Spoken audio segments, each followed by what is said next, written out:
2, 1. It's good to see you. Hi, good to see you. Thanks for having me. Dude, thank you for coming back. I gotta say, ever since I saw you for the first time at Launchpad performing with the Mango Cakes, I've been wanting to have you like one-on-one because you are fucking talented. Well, thank you very much. You are, and it's funny. A couple days ago, during the weekend when I was getting ready for this, I was looking at your Instagram, and I think it's hilarious because you have a post on there. I don't know if this is the correct wording, but it's like, thank you to the Mango Cakes. I did a couple of songs with them, so much fun. And now, 8 months later, I know, it's you're crazy.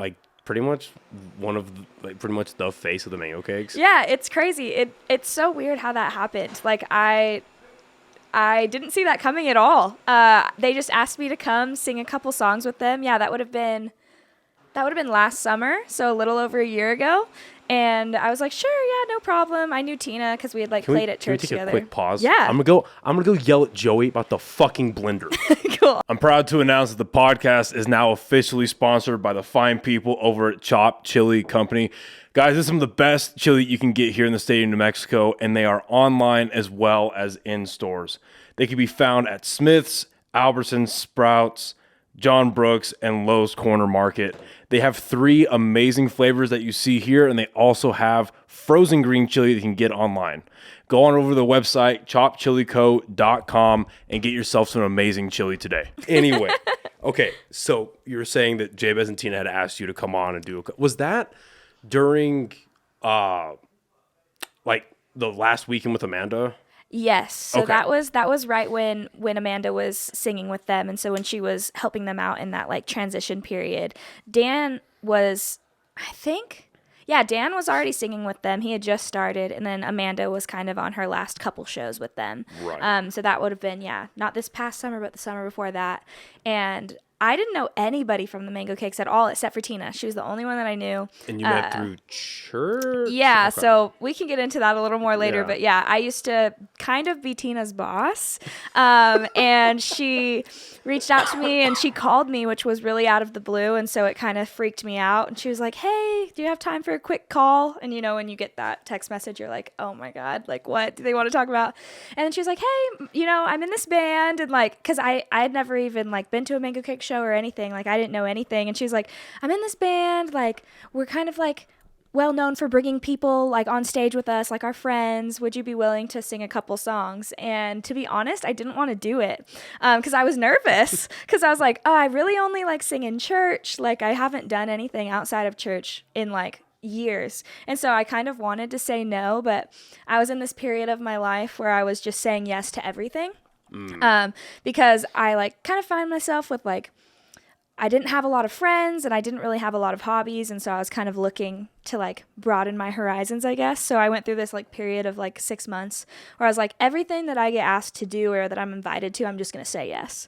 And so I said yes, even though I was really nervous and I didn't want to. And then I went and sang a couple songs with them, no rehearsal or anything. They just gave me a list of some songs that they were like, hey, we think you could sing these. We're having a rehearsal at this time. If you can't make it, no problem. I already had something going on, so I didn't go. Did you know any of the songs that they gave you? Yeah, I knew the songs. It was I think the ones I ended up singing was Sweet Child of Mine and Love on Top by Beyonce. So they were songs that I knew really well.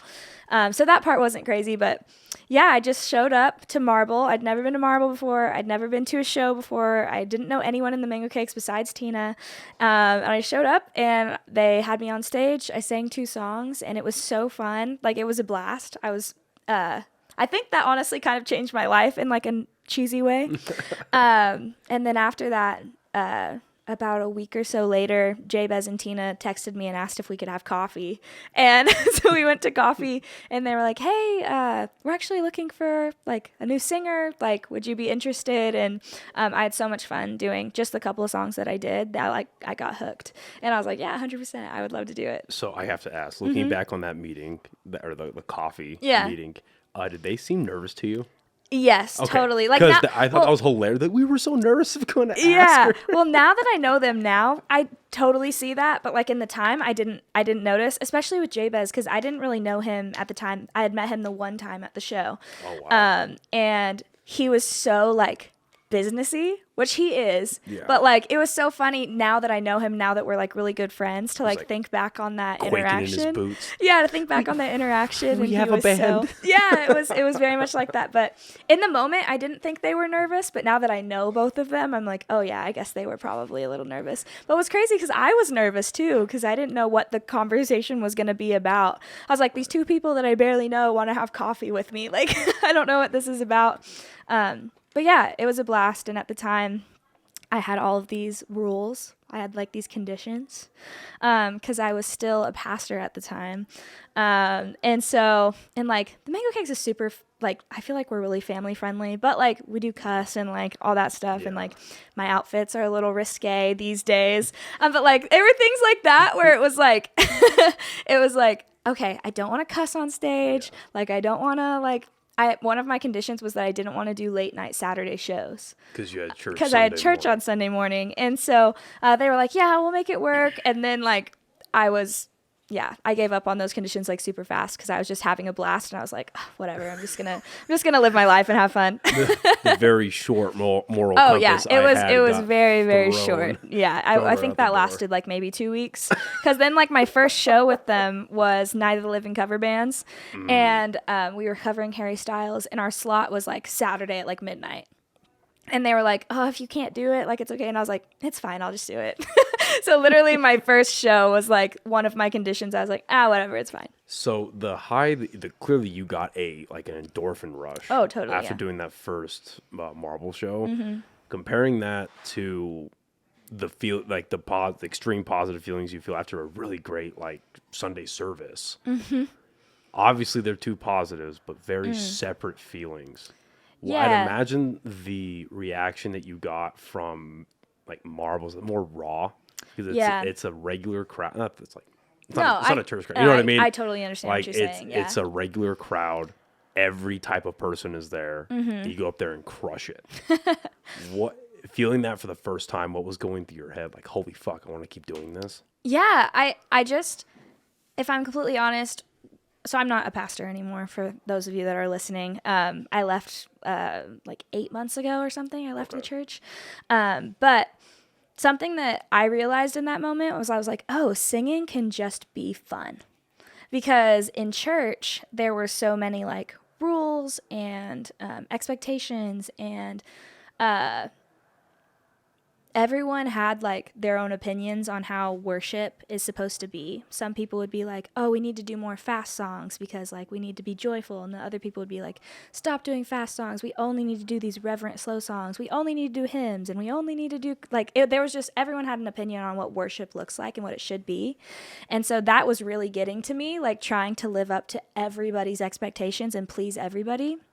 And then when I sang with the Mango Cakes for the first time, I was like, oh, like, this was just fun. I was like, there was nothing else going on. Like, these people just want to have a good time, and I just want to have a good time, and we get to come together and just dance to music together, and there's nothing else to it. You know what I mean?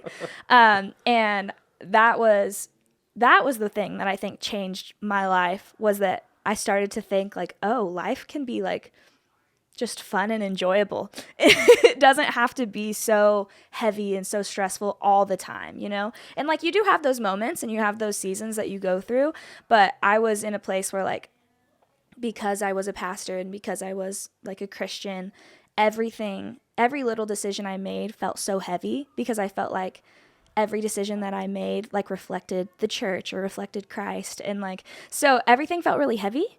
And then now to go from that to go to just like, life can be enjoyable. Like, you can do things that make you happy and that make others happy, and like, that's okay. And there doesn't have to be anything else tied to it. I think that's what really changed my life, was like that mental shift. Yeah, I mean, that makes sense, and that sucks that these people were putting so much weight on their opinions of worship. Totally. When worship is by definition, it says in the Bible that there are so many different ways to do it, and there's not one way to do it. Yeah, for sure. There's not even one way to pray. Mm-hmm. Obviously, you have to be respectful when you do it. Yeah. But there's multiple ways of doing that form of worship. Mm-hmm. And so the fact that, and you hear that, I mean, I hear that all the time with people that are no longer, either they're not involved in a church at all, or they're kind of cutting back on it because how they're being treated. Mm-hmm. It's like, yeah, should there be standards in a religion? Yes. Sure. should they be overbearing to the point where you're missing the point of what you're getting across? No. Yeah, and it wasn't all bad. Like Right. there was Right. there were so many incredible people that I knew from the church and that made really big impacts on my life through Yeah. like that season of my life. But at the same time, there was also the opposite end of the spectrum, you know, in everything, because we're humans, there's always going to be good and bad. Right. And so like I look back on that time like fondly and, you know, like questioningly, I guess. I don't know. There's both and always. Are you originally from New Mexico? No. Okay. No, I'm not. I'm from Oklahoma, actually. Yeah. Oh, I only that's right, you told me moved that. here like You 2 told me years that. ago. So what part of Oklahoma? I'm originally from like a small town in Oklahoma called Bartlesville. I know. That is the most Oklahoma I know, sounding yeah. place. Bartlesville. It's about 45 minutes north of Tulsa, which is like a pretty big city in Oklahoma. And then I lived in Oklahoma City for a few years, and I also lived in Tulsa for about a year. But yeah, most of my life I grew up in like a pretty small town, like one high school, like, you know, everybody knows everybody, like a very typical, what you would picture, like small southern town is Yeah. kind of like what I grew up in. But then whenever I went to college, I moved to Oklahoma City, lived there for 3 years, and then moved to Tulsa for a year, and then moved here. Okay. And I've been here for 2 years. And so when you're growing up in the small town, were you singing at all? Were you involved in music? How long have you been involved in music for? Oh, since I could talk, basically. I think my first ever like solo on a stage was when I was 4 years old.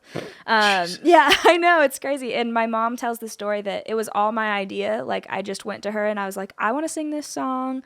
I want to do this. And my mom was like, what? Like, where did that come from? Because she didn't know like I even liked to sing or anything. So I was 4, you know?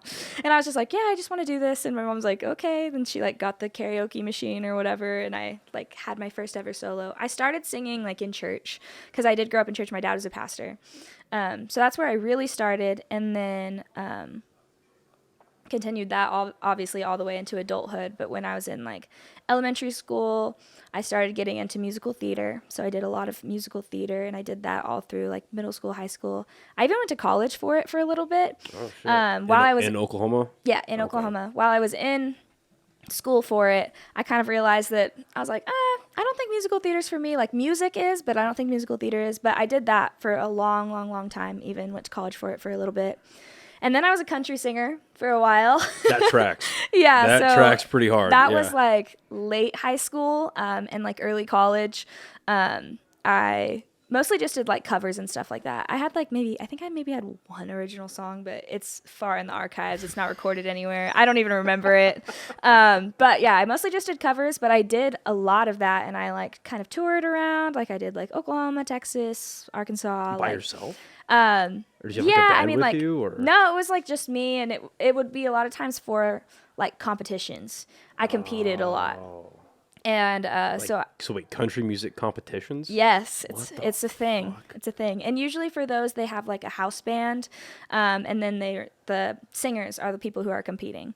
So you like go in and you like don't rehearse with your house band or whatever. That makes sense. Okay. Yeah, and so that's what I was doing that for a while, and I did like I made it through like all the way up to like nationals and stuff, and I did that in Florida, and I didn't end up winning like the whole thing, but I did that for a while. What else? I was in like show choirs and stuff when I was a kid that like opened for like Disney shows. Oh, I did I was in like a girls quartet type thing that we did like 4-part harmony stuff. And we opened for like a bunch of, there's this place. Have you ever heard of Branson, Missouri? Yes, actually. Okay. It's kind of like family friendly Southern Vegas. Yeah. Like they have tons of shows there and stuff. And so I opened for a bunch of shows there with like that girls group that I was in. So, in college, I was in a band for a little bit, like a regular band. So I've kind of done like, Yeah. I've had like a broad range of like musical background, I guess.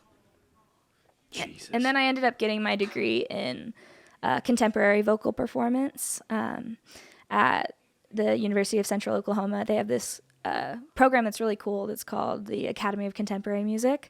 And your like classes are like gigging and like how to do taxes as a musician and like recording and Photoshop. Name the and place one more time. It's called Academy of Contemporary Music. It's in Oklahoma City. It was really cool. That is awesome because the more you find out and you look into how very famous musicians across genres get fucked by their recording by their recording labels, Totally. and by their management and by their agents, and how they just get absolutely milked for all this money. Like, one of my favorite examples of someone that avoided that, like, they got really screwed over by their mother, but now I'm losing their name. It's a one-name artist that is a country singer, and she's blonde haired, and she is a singer that went on Rogan, and it's like 4.5 hours. Oh my Lord, it is going to bug me. Anyway, maybe it'll come to me later. But anyway, this artist was talking about how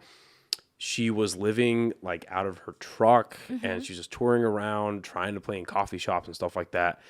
And when she eventually got a record deal, they tried throwing like the millions at her. Yeah. But then she was like, she knew nothing about the record deals, how it's like a 360 or a 180 deal, whatever they're called. Yeah. And it's like how it's really a loan. It's not really giving you money because you're awesome. Like, no, we're loaning you money to make a record, tour, merch, all this stuff. But you have to pay it back and then some and all that nonsense. Yeah. But she's like, she didn't know any of that. But she's like, hey, I'm just going to, like, can I just have $40,000 in an apartment? Yeah. That would be cool. And they're like, oh, yeah, we'll just give that to you then. Yeah. We'll front the recording, I guess. But so they just gave her $40,000 because, again, she was like homeless. Yeah. And just let her have an apartment. And then she is a multi-million-dollar, multi-gold platinum art. That's going to bug the shit out of me. But then her mom ended up like embezzling a shit ton of money from her, and because she was her manager and all that nonsense. Yeah. But that's awesome that you went to a school that actually taught you how to do your own business side of things. Yeah. I had a lot of classes. I had like finance for musicians and music business, like 101, 201, whatever. And then I had like songwriting classes and production classes and Photoshop and editing and all that stuff. So it was really cool. It was kind of like just a taste of all of it. Right. But it was at least something, so that I had some type of baseline to go off of. Well, that's better than anything else I've ever heard of. Yeah, it's a really cool program. But I only did it I got my associate, so I was only there for 2 years, because then I started working for the church full time when I was 19. Yeah. Okay. That's kick-ass. Yeah. So compare your church experience in general. Church experience from Oklahoma to New Mexico. Yeah. So the church that I was working for, they're like a church that has campuses all across the country. And so their main location's in Oklahoma, and that's where I started, was their main location. Okay. And then once I became on staff, it almost kind of works like, it's kind of hard to explain, but I feel like this most similar thing is like the military, where you like get shipped off and you're like at a certain campus for like a year, and then you get moved to another campus and then another one and another one, so it's kind of like that. So I was working for them in Oklahoma at like the main campus, and then I came on staff, and then I moved to a different Oklahoma campus. I was there for about 6 months. Then I moved to another Oklahoma campus, there for about a year, moved to another Oklahoma campus, was there for about a year. And then they asked if I would be willing to move to New Mexico, because there's a campus out here. And I was just like, yeah, sure. See, I'm not going to say the name of the church, obviously. Sure, yeah. But I did not know they were based out of Oklahoma. Yeah, they are. So there was a spot opened up out here, and they just called me and were like, hey, there's a spot opened up. Would you be willing to move? And my husband at the time, we were talking, and he was like, yeah, sure, let's do it. And we had never been to New Mexico before. We came here one time for my interview, and it was like one day. And then I got the job, and then we moved out here in a week.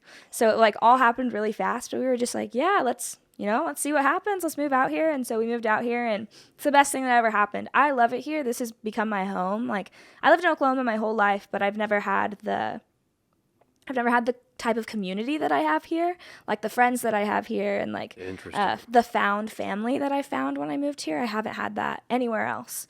And so it's the best thing that ever happened. But yeah, it was totally just like a random like leap of faith, just like, hey, there's a spot open. Do you want to move? Sure, I guess. Let's see what happens. So you came in, you said 2 years ago, right? Yes. So 2021. Yeah, it's from what I'm gathering, because I obviously wasn't in the middle of any of it, but from what I've been gathering since doing this podcast, you came at the perfect time for music. I guess so. It does seem that way. Because beforehand, like, again, much like you were describing before you really went out and started doing stuff with the Mango Cakes, I was the same way. Very introverted, stuck to myself. And, I mean, I didn't go out a whole lot, right? So not if there were big shows, like, locally going on, didn't really know about them. But then on the other hand, that kind of speaks to the advertising and the marketing that just wasn't happening. Like, obviously, like, I went to, like, Sister a couple of times, or I went to, before the pandemic, like, I went to Sister a couple of times. I went to Anodyne here and there, but I was never the guy that went out all the time. I'd much rather just kick back with my friends, drink at the house, because it's way cheaper, especially today. Yeah, definitely. Way cheaper. Way cheaper. Yeah, way cheaper to drink at the house, fucking play video games, throw a movie on, whatever. But you never really heard about anything to do. And this is back before COVID. So there's not a whole lot to do here. And then if there were any giant shows, they were all at Zepeda. Like, now, like Sunshine and El Rey, they're really trying to pick up a lot of the slack with bigger bands. And obviously now we have Revel, which is kicking ass left and right. But any major music event, everything from country to rap to heavy metal, all of it was at Zepeda. And it, not that it was expensive, but it wasn't anywhere near what it was now. Sure. Like me and my buddy Joey, we just went to Avenged Sevenfold, and we paid probably $35 more for a lawn ticket what we would have back 4 years ago. But post-COVID, it just seems like everyone kind of like shifted and was like, hey, I kind of like doing music. I like doing comedy. I like painting. I like doing art. And now like the art walk. That was never a thing before. Not, at least to my knowledge, it was never a thing before COVID. And it seems like there's a lot more local, especially in music, there's a lot more local musical talent happening. And it's just, it seems like you came at the right spot. Yeah. And what a weird coincidence that you end up at a church playing with the drummer of what is now one of the biggest local bands here in Albuquerque. I don't know where they were personally in 2020, 2021, like immediately post-COVID. They were pretty much just starting at that point. Yeah, because I didn't know them at the time. And that was probably during their Salt Yard. Or Sawmill. Sawmill. Yeah. Sawmill. That was that time period. Yeah. Okay. Yeah. So they were rising just like everyone else that is popping off right now is. So that's just a call it a coincidence, call it a God thing, whatever it is. It really is crazy. I've thought about that a lot, how the timing of everything is just so perfect. And what I love about the music scene here is that it's really close knit. I don't know. Some people could say that's a good thing and a bad thing, I suppose, because we all know each other and we all, everybody knows everybody. But for me, I love it. I love that I can go to any show, even a band that I've never seen before, and I'm going to know 10 people there, and I'm going to have friends there, and we're going to have a great time, and it's going to be great supporting, another local artist. Like, I just love that because, like I said, I've never lived anywhere where I've had that before, and New Mexico's really interesting. Even coming from Oklahoma, which, you think like that Southern hospitality thing, which there definitely is that. But when I moved here, the first thing that I loved about this place was how personable the people are. Like, I remember my first time, like my very first day here, going to a restaurant, and my waitress just like was so nice, and she was just asking me about like my whole life, and she like sat down at my table and was talking to me, and like some people started eating your chips and salsa with you. Some people maybe don't like that, but I love that. I love talking to people. I love talking to strangers. Like, it's my favorite thing. It's kind of become a joke with my friends that like every time we go out, somebody that I don't know like finds me and ends up telling me their whole life story. And like, I don't know. I always end up being like in the corner talking to somebody I've never met, and we're like crying and having like the deepest conversation. Group mom. I just love that kind of stuff. That's funny. And so and that interaction obviously like doesn't happen all the time, but like it happens way more here than it ever did in Oklahoma. And like people are just so friendly and so open. And I love it. And I feel like that translates into the music scene too. Like people are really supportive and people are really open and want to have those discussions about music or about how to get better. And it's really cool. It's something that I haven't experienced anywhere I've lived before. And so I love it. If you were to tell yourself that 5-6 years ago, that hey, this is gonna come a point in your life where you're gonna walk into a room and know a lot of people there, would that scare you? Would that intimidate you? No, I think I would be excited because I think it's something I've always wanted, just something I haven't had. But if you told me a year ago where I would be now, I think that person would have had a heart attack and died. Because a year ago, I was like little Oklahoma prairie girl, and I moved here, and I was good. I was a pastor, and I was a wife, and I was like all of these things. And now I've gone like the complete opposite direction. Now I'm like, I like to go out, and I'm the singer of a band, and I'm single, and like all of this stuff. It's like, if you would have told me a year ago where I would be now, I think that old version of me would have had a heart attack and died. How do you, because I wouldn't ever say that you play a character on stage, but you're very like open. Like you're a big personality. Yeah. So as the Mango Cakes and yourself have grown, how do you find yourself handling attention? I guess when you go out, and it sounds like it's a newer thing. Oh yeah. Right. So how do you? Because I mean, that is something on a much, like y'all are here, I'm like there at a lower scale, but I find myself having to deal with the same thing on a regular basis. So how do you deal with getting? No, I wouldn't say it's ever unwanted, but like new attention, unexpected attention. To be honest, I don't really mind it at all. Again, because I think I love talking to people, and I love talking to strangers. And so it's never like unwanted or like annoying or anything to me, like because I love talking to people. And so it's always flattering to get to hear from somebody that like they love what you do or anything like that. But it is something that is really new. But I don't mind it so far yet. I haven't reached the level of popularity that like Tina has. So maybe someday, if I ever come equal with Tina, maybe then it will be too much. But like right now, it's been fine. I love talking to people, so it never really bothers me. That's funny. Yeah. Do you? Because you said you were kind of Tina's boss when you were at the, yeah.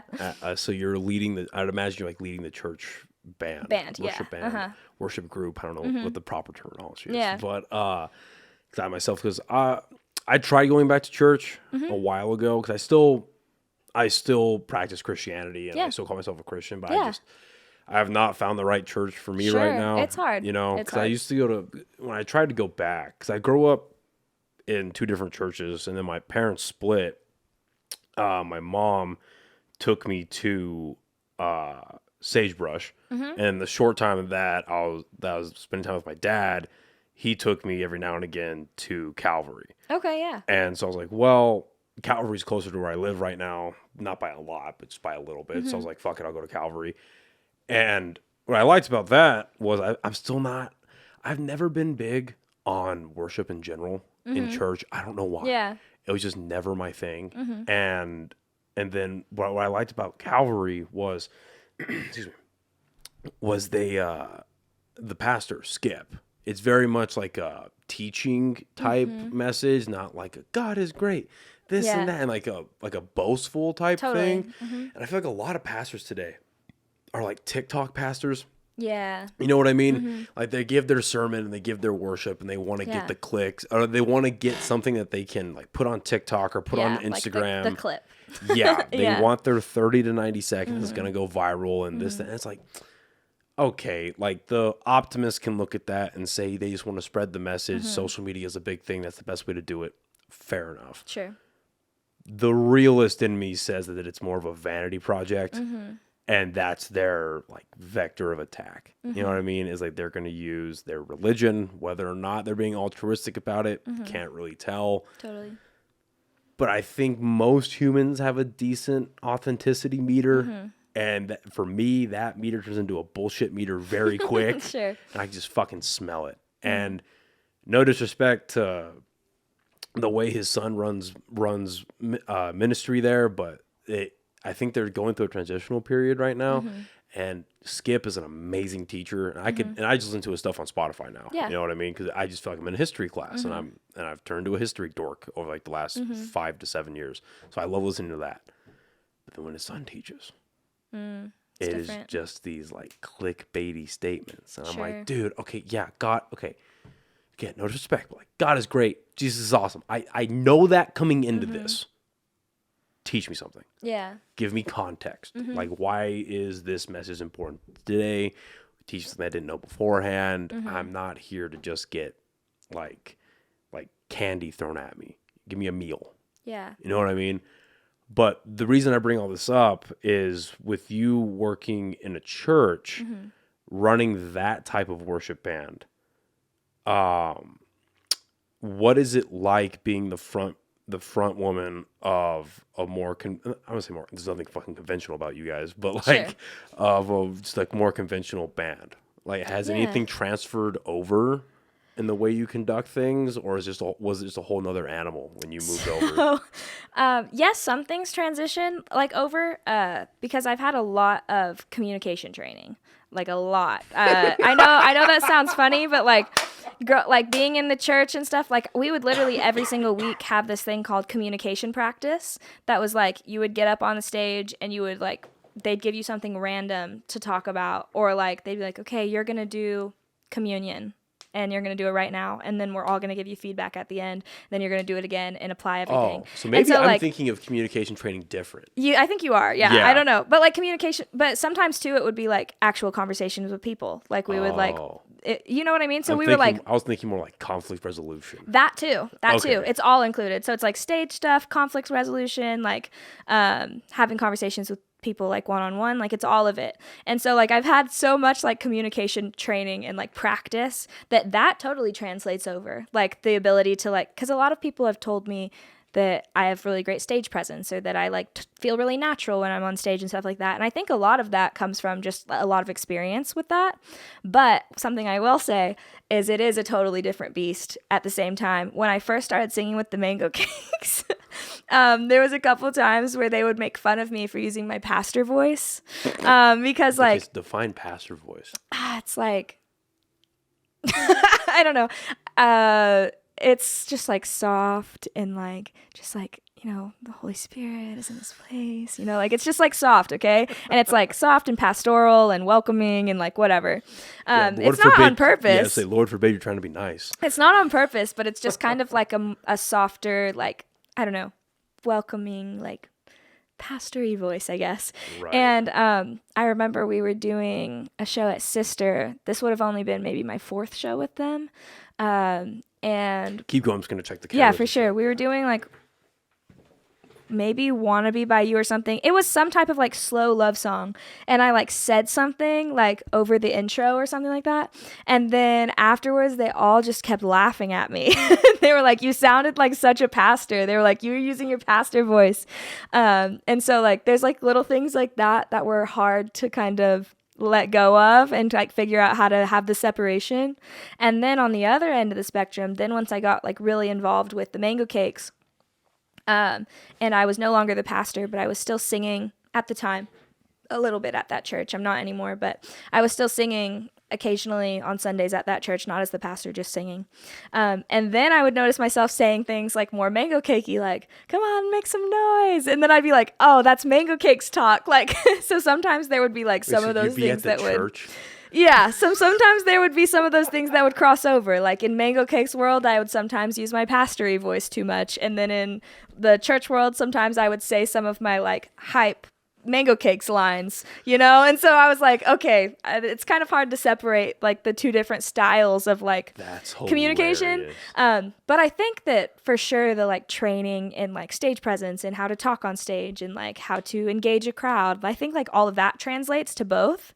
But like the specifics of like how you speak is like really different. And I had a couple, not a ton, but just a couple instances where like when I first started with Mango Cakes, I was a little too pastory. And then whenever I was like at the end of my time singing at church, I was a little too Mango Cakesy. You know what I mean?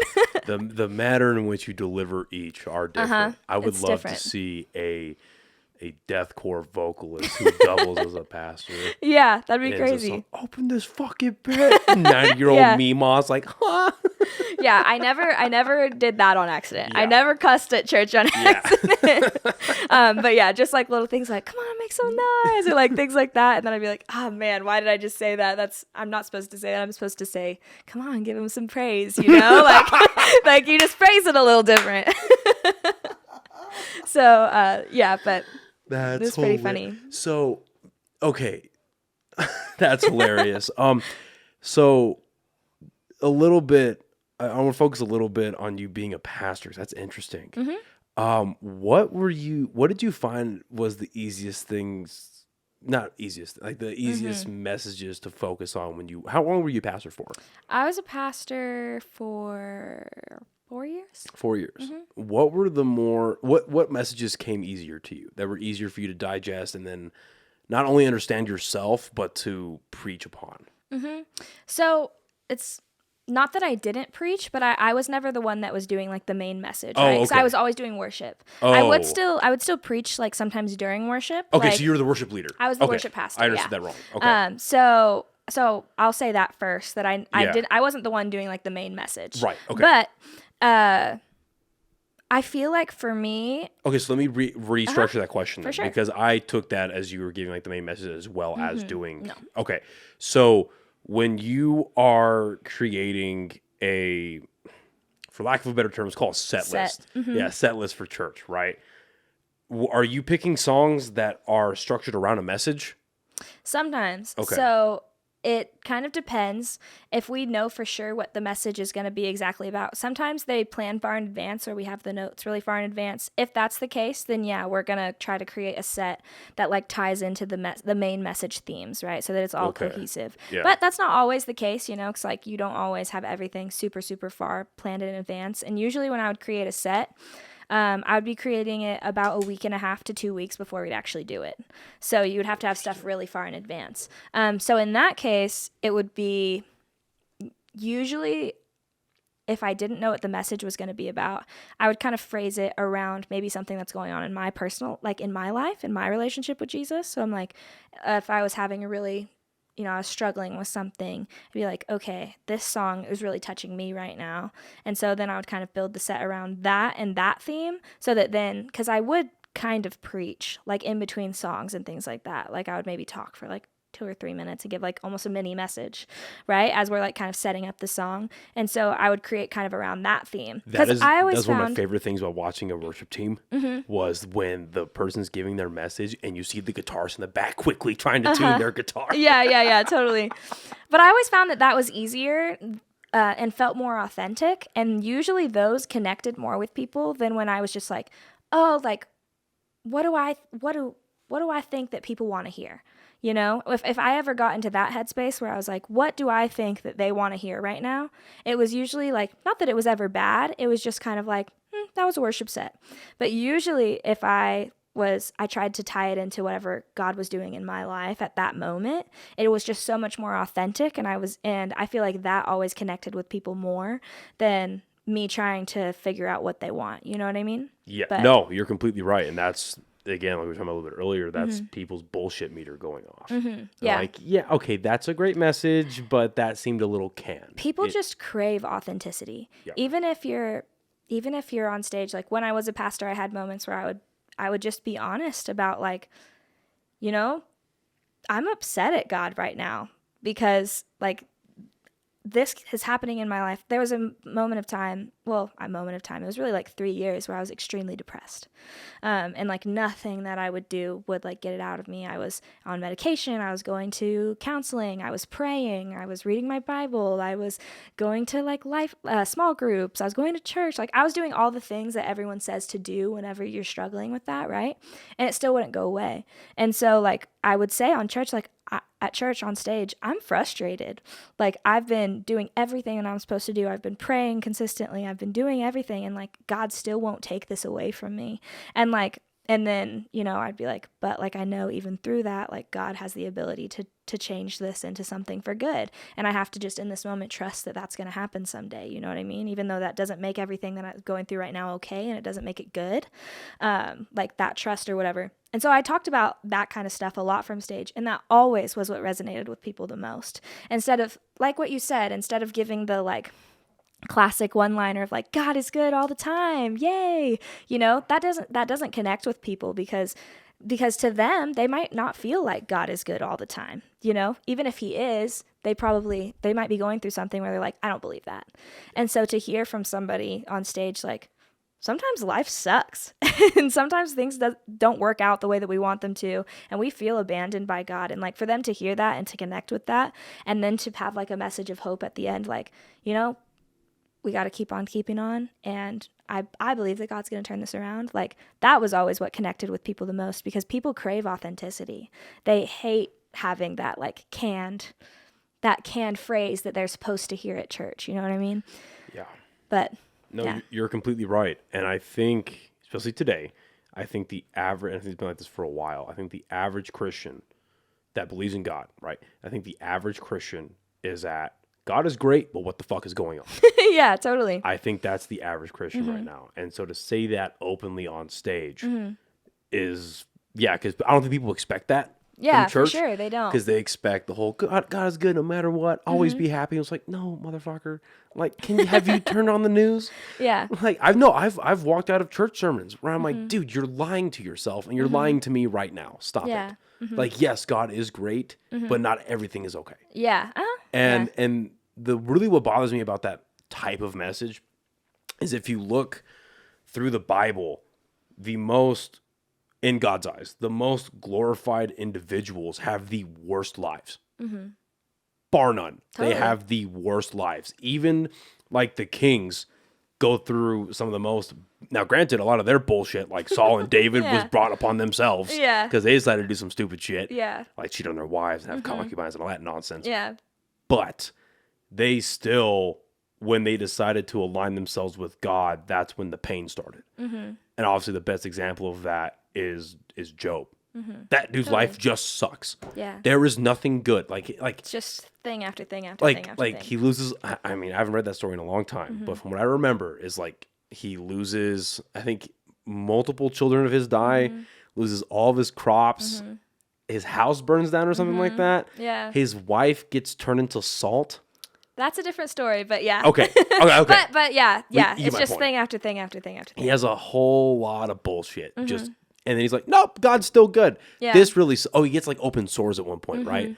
Like herpes times 10, just everywhere. And he's like, yeah, I'm going to heaven, right? Like, and so a message that is just like sunshine and rainbows, it contradicts like half the Bible across the New and Old Testament. Yeah. And then you even go to the New Testament where it's Jesus' disciples, and they have some of the worst deaths across the Bible. And even the one that doesn't, the guy who sees Revelation, is it John that sees Revelation? Am I thinking about that right? Sure. I think it's John. I think. He has this, I mean, it sounds cool to read about in the book of Revelation, but if you think about it, that is the worst mushroom trip on planet Earth. Yeah, it's scary. Oh my. Imagine, stuff. Yeah, you see all that and you're like, okay, time to go back to normal. Like, no, it's absolutely insane. We don't have to go into detail, obviously, of what you were taking, but I've had to take antidepressants myself. Do you feel like they had any effect on you at all? I think yes and no. I don't know. Some days, yeah, and some days, no. I don't know. Yeah. To be honest. How long did you have to take? Did you take them for? I only took them for a few, like maybe like 5 months or something like that. Like that's not a short amount of time. In the scope of how long I was depressed, well, it right, was a short time. But well, yes, but in the time of like taking those medications, like no, because I remember I had to take Wellbutrin, and I was on that. Excuse me, maybe a year. I'm trying to think. So I started it end of February of 2020. And Yeah, it was about a year. And I remember, because I, pretty much growing up, severe depression and anxiety that grew, but severe depression. And I went to a military school for high school and college, but I remember that's when I started recognizing it. Yeah. And I thought I was just tired all the time. Same. That's how it was for me at first too. Yeah, I just thought I was fucking tired all the time. And then I look around all my buddies, and we're young, dumb, and we're all stupid. And we have adult supervision, but not really. Like we're all raising ourselves. Our families aren't there. And then a lot of us would just go back home and not get raised anyway. So we're all raising ourselves and we're all tired as fuck. So I looked and I was like, oh, well, everybody else is tired. I'm tired. I'm fine. I'm normal. And then, yeah, we weren't in the military, but being in that paramilitary environment with people above us that were prior military themselves, you know, severely dark sense of humor. So I was like, oh, the suicidal thoughts are, that's normal. That's the product of humor. So I'm not really going to worry about it. But then as I got, even getting out of the college portion of it, I see all my other friends, like, yeah, they had mental health struggles, but they were like moving on with their lives. They seemed happy. I would talk to them and they're like, yeah, I'm not as tired anymore. I finally get good sleep. I finally have a decent diet. And I'm like, I'm out of military school too. Wait a minute. You know what I mean? And then, so finally 2020 rolls around and I got on these antidepressants and they worked for like maybe 5 months and it was just strange. But then I started recognizing like, hey, wait, this is because of medication. This isn't real. I feel like, and then I'm sure you've seen it too with just the plethora of antipsychotic medication stuff where it's like, oh, it's doing this to your body, doing this to your body. And that got to me too. I was like, well, I like feeling happy, but it's not real. It's like a synthetic happiness. Sure. I can't take these for the rest of my life. That can't be good for you, right? These things have started like in the last 30 to 40 years. There's no way this is good for you. So I need to figure a way to get the fuck out of it. Sure. And so I remember in February of 21, I ended up telling my physician, I was like, hey, I kind of want to get off of these. And so I ended up weaning off of them and getting off of them.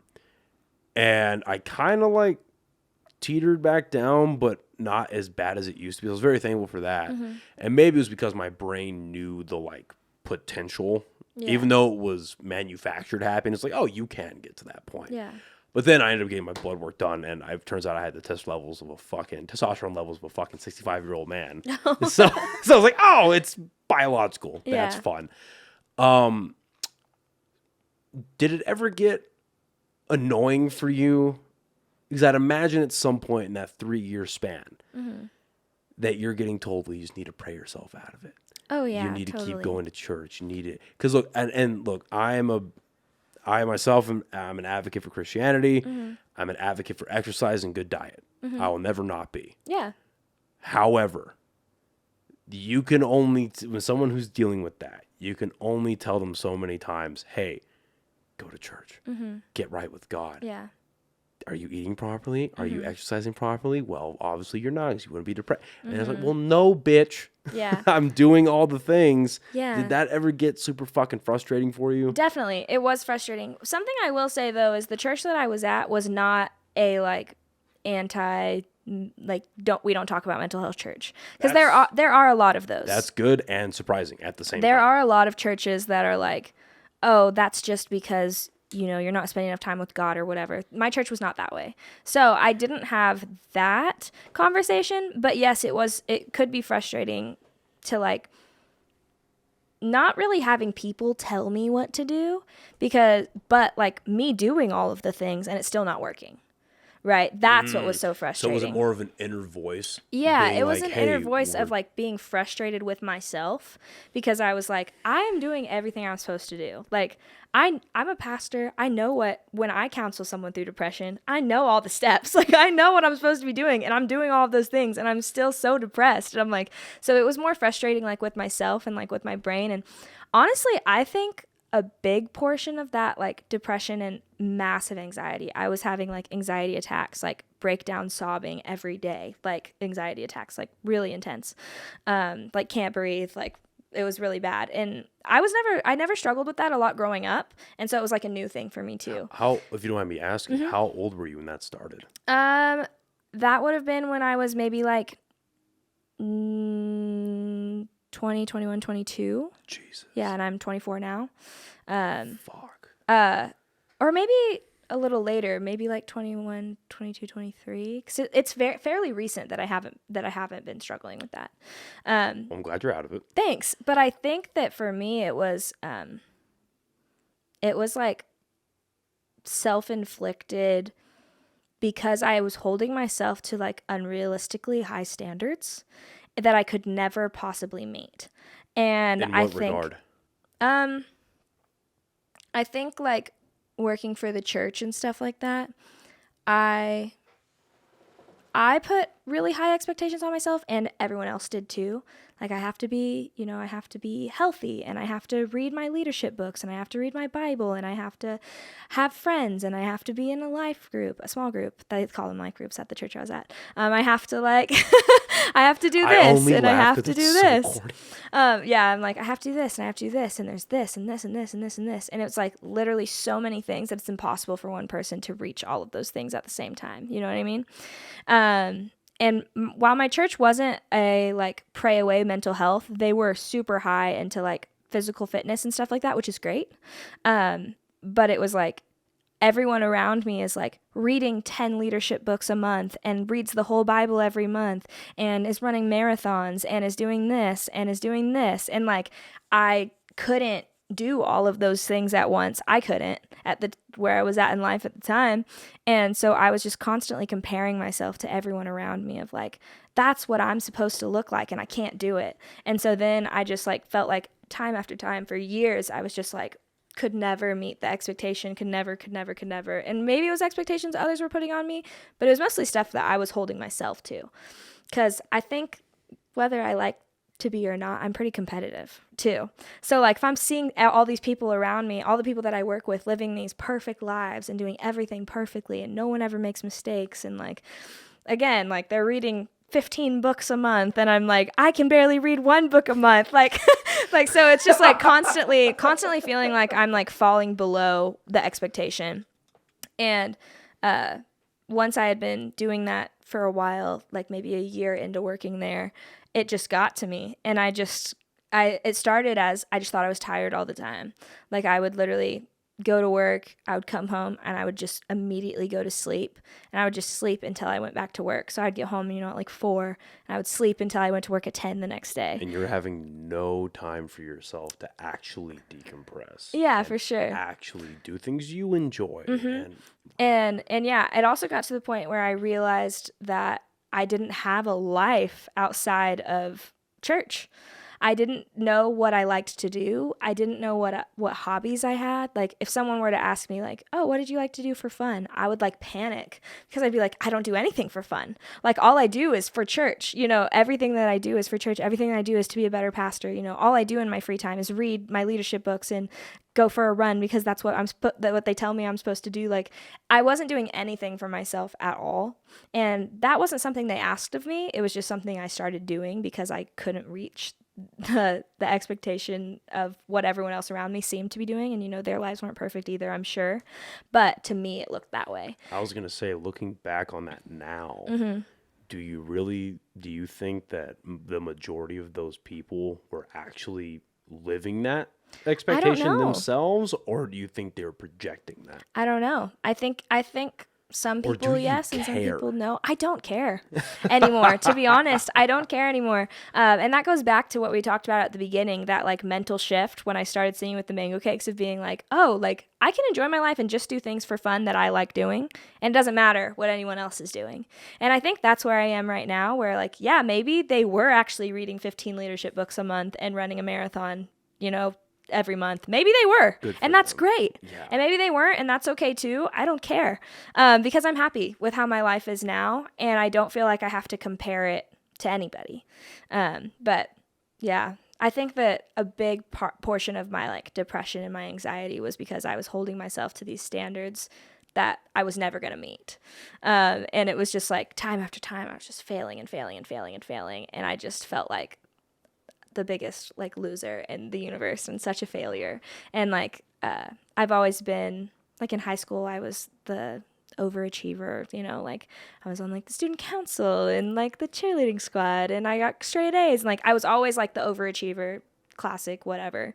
And then when I got to a point where I felt like everyone around me was succeeding and I was failing consistently, it was like, who am I? Like I had like an existential crisis almost. I feel like it's a very damaging time for kids that regardless of if they are getting straight A's or not, if they're doing extracurriculars or not, if they are in an environment where they are getting told all the time you're special, and then they get to a point or they get to a new community or they go somewhere where they find out they're not that special, that is a breaking point for a lot of kids. That was 100% what it was for me. My whole life being told that I was special and that I had the, you know, I was whatever, and then being surrounded by tons of other people that did the same thing, you know, and then being like, oh, I guess, you know, not that I don't think I'm special because I think everyone's unique, but at the same time I was like, oh, you're not better than anybody else. Yeah, exactly. And that was like a weird shift that happened like inside of me, but I'm happy that it happened. Yeah, because it's necessary. It's necessary, and it's real. It's real life. Well, think about the people, and we both know people, both in this town and that are massively fucking popular on social media and that are big celebrities. Whenever you say or you think of someone that thinks they're better than everybody else and projects that they're better than anybody else, in reality, who wants to be around them? Yeah, real. Nobody wants to associate with that person. Nobody wants to work with that person. And if they do work with that person, it's just because of potentially who they could get you or these other people connected with, or who do they know, how much that. It's not for who they are as a person. Yeah. It's what type of stepping stone they are to get to other places that are potentially better. And that's, you know, that's up to the wind. That's neither here nor there. But nobody actually wants to associate with those people. Nobody wants to work with those people, let alone be friends with those people. Yeah, and if I'm completely honest with myself, I was one of those people for sure. Like and so I'm happy that happened, you know.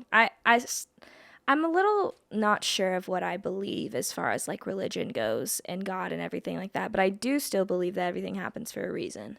And so I'm happy that I went through the season that I went through and became, I hope to other people, I seem like a genuine, like understanding, more well-rounded individual. I've yet to hear of anybody say anything negative. Okay, that's good, because I think that if people maybe would have met me 5 years ago, 6 years ago, I don't think I was that type of person. And I think about that sometimes, like people who knew me in high school or early college even, and I'm like, man, I wish that I could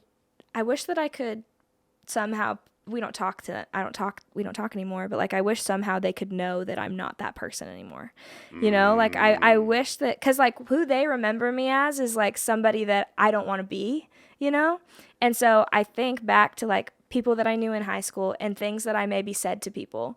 And I'm like, I wish that somehow I could show them that I'm not that person anymore. But at the same time, it's like, I haven't talked to them since high school. You know what I mean? But it's like those regrets that you have that you'll probably hold on to with, you know, your whole life of like, but that's a part of growing up. And it's not necessarily a regret of like, you know, a regret, but it's like, I'm not that person anymore, and I wish that you knew that I wasn't that person anymore, but you probably never will, and that's okay.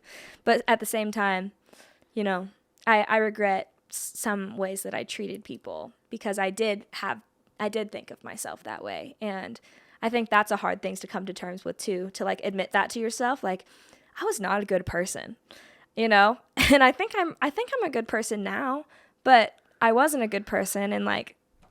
People are going to live their lives remembering me from high school as not a good person.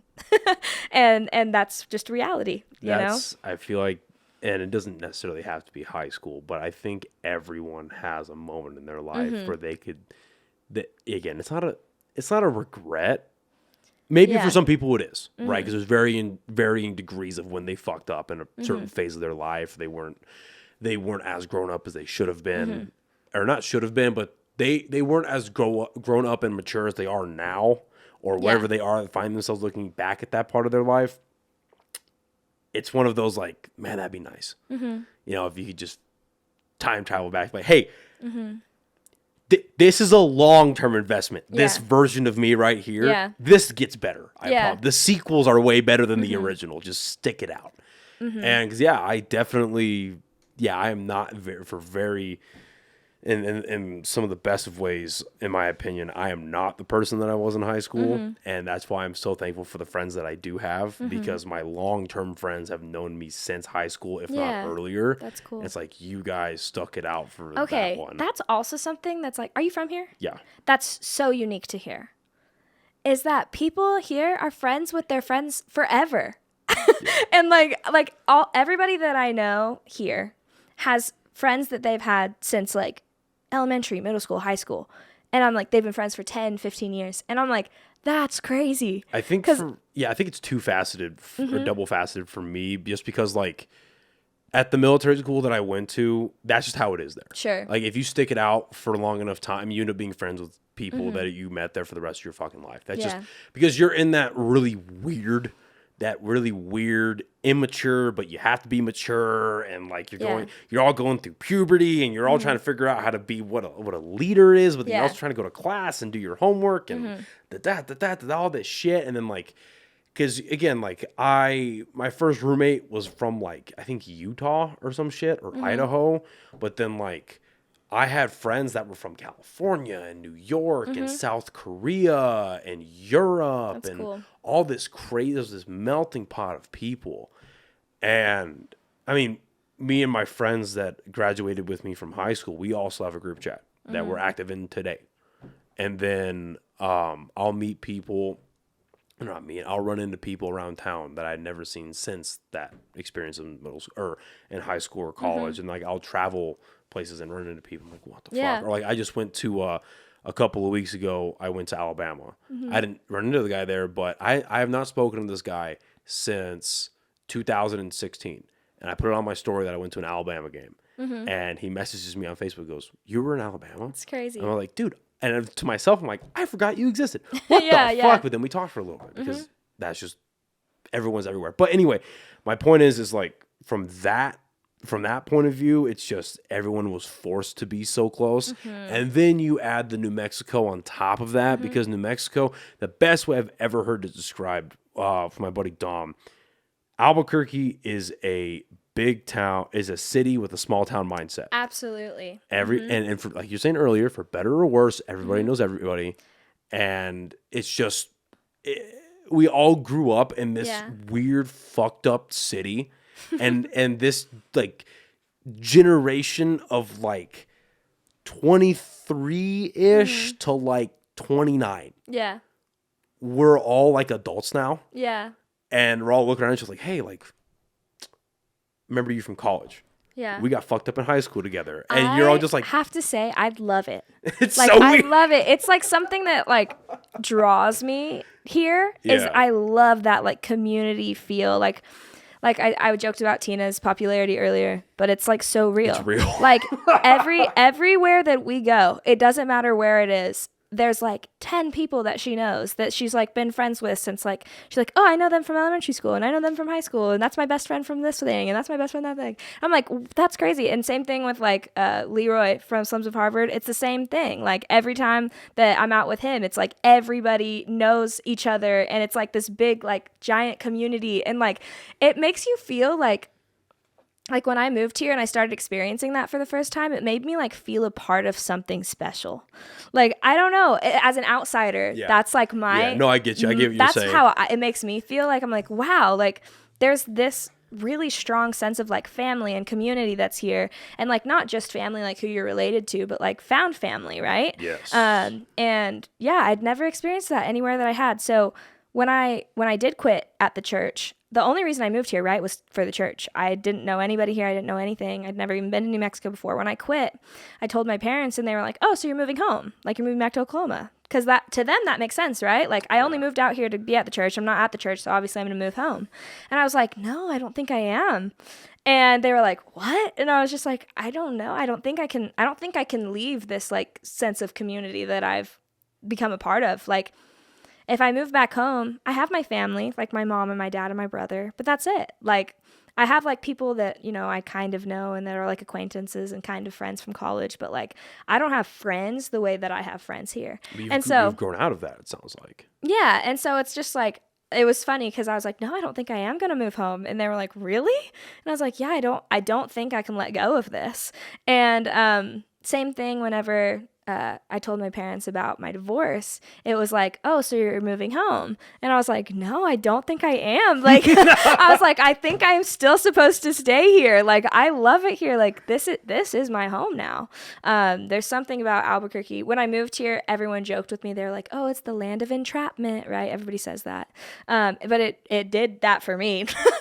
Like, I came here having never been here before, didn't know what to expect, and like just fell in love with it so much that now I'm like, I don't know if I'll ever leave.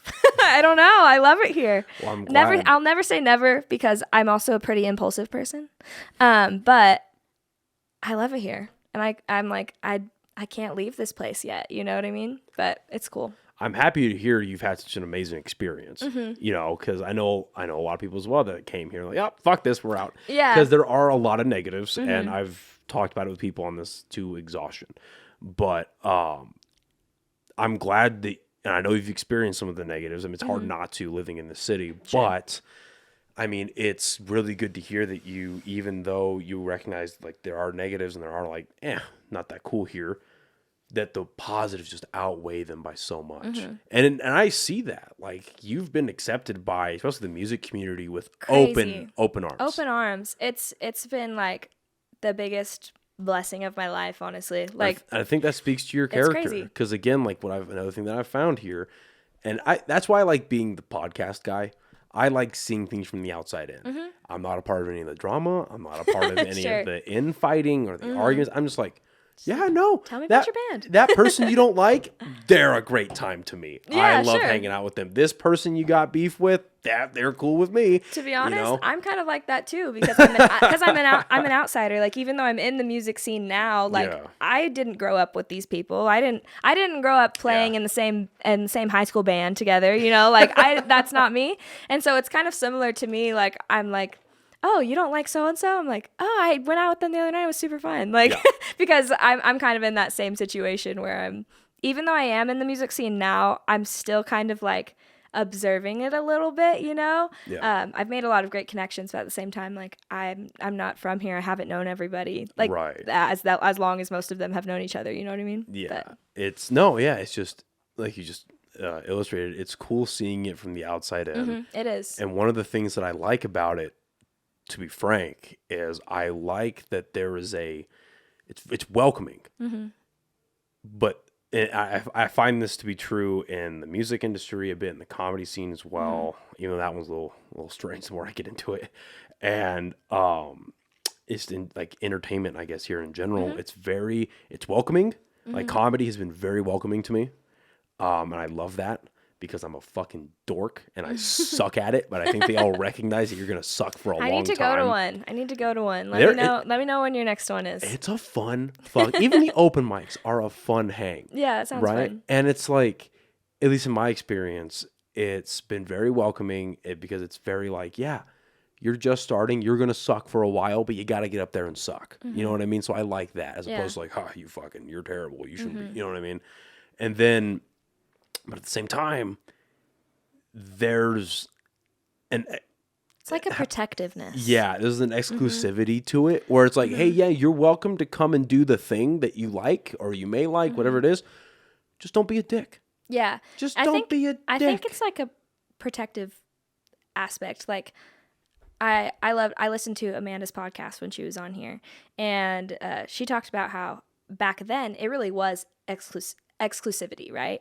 And I feel like it was gatekeeping. Exactly. I feel like now it's like everyone's welcome, but like be respectful, like, because this is our family and this is our home and we have like a protectiveness over it, right? We have a good thing going. Don't fuck it up. Yeah, I think it's more like that instead of like trying to like gatekeep people out of it. It's more like, hey, this is like, be a good person and like you're welcome. You're like, be here, you know? Because I think a lot of people that have been doing music before COVID realize what they lost, right? And then now that COVID's mostly over. I'd say like 90% over.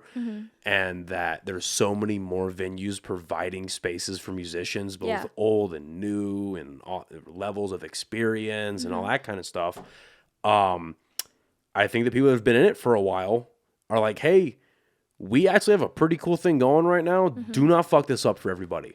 Do not fucking bring a gun. Do not fucking bring a knife. Yeah. Like, just don't be an asshole. Dumb. Like, drunk things happen, but stop. Do not let the Albuquerque-ness seep into a show. Keep that shit out of here. Fight elsewhere. Scrap elsewhere. I promise you, like, she is not worth fighting over. Go do that fucking elsewhere. You know what I mean? And that's what's going to keep that type of protectiveness and that type of exclusivity of, like, you're allowed to be here as long as you're not causing problems. That's what's going to keep this going. That is what is going to keep a lot of the music scene going right now, because there is a really good thing going. Like, you guys have a show coming up with the Slums, and it's St. Levi, and it's another group, right? Just us, Slums, and St. Levi. Okay. Yeah. Next Friday at Launchpad. Yes, the 17th. The 17th, and that's going to be a fucking awesome show. Yeah, it'll be fun. It's us and Slums. I don't know about St. Levi, but I know for sure us and Slums. It's our last, open big show of the year. Oh, shit. So we're all really excited about it. That's fucking sick. And so to see stuff like that happening, and that there's huge turnouts, I think that's because, okay, obviously, and this is putting away the fact that both of you guys are very talented. That's a given, right? Very, very talented groups. You. Oh yeah, fuck yeah. I sing your guys' praises ad nauseum, both on and off the podcast. Thanks. Yeah, but it's the community that's built in and outside of the music scene here that's felt that's going to keep this going. Yeah, definitely. Yeah, don't let any dicks in. Yeah. But to come back around to that negative period you had in your life, what do you think, was it that mind shift change of like, hey, yeah, music can be fun? Is that what brought you out of it? Yeah, that really was it. Because, I think and I feel like it was kind of a slow transition. I can't say that it was like all of a sudden I was better, but it was kind of like a slow transition from like when I transitioned out of the church into the mango cakes, honestly. It was like a burden.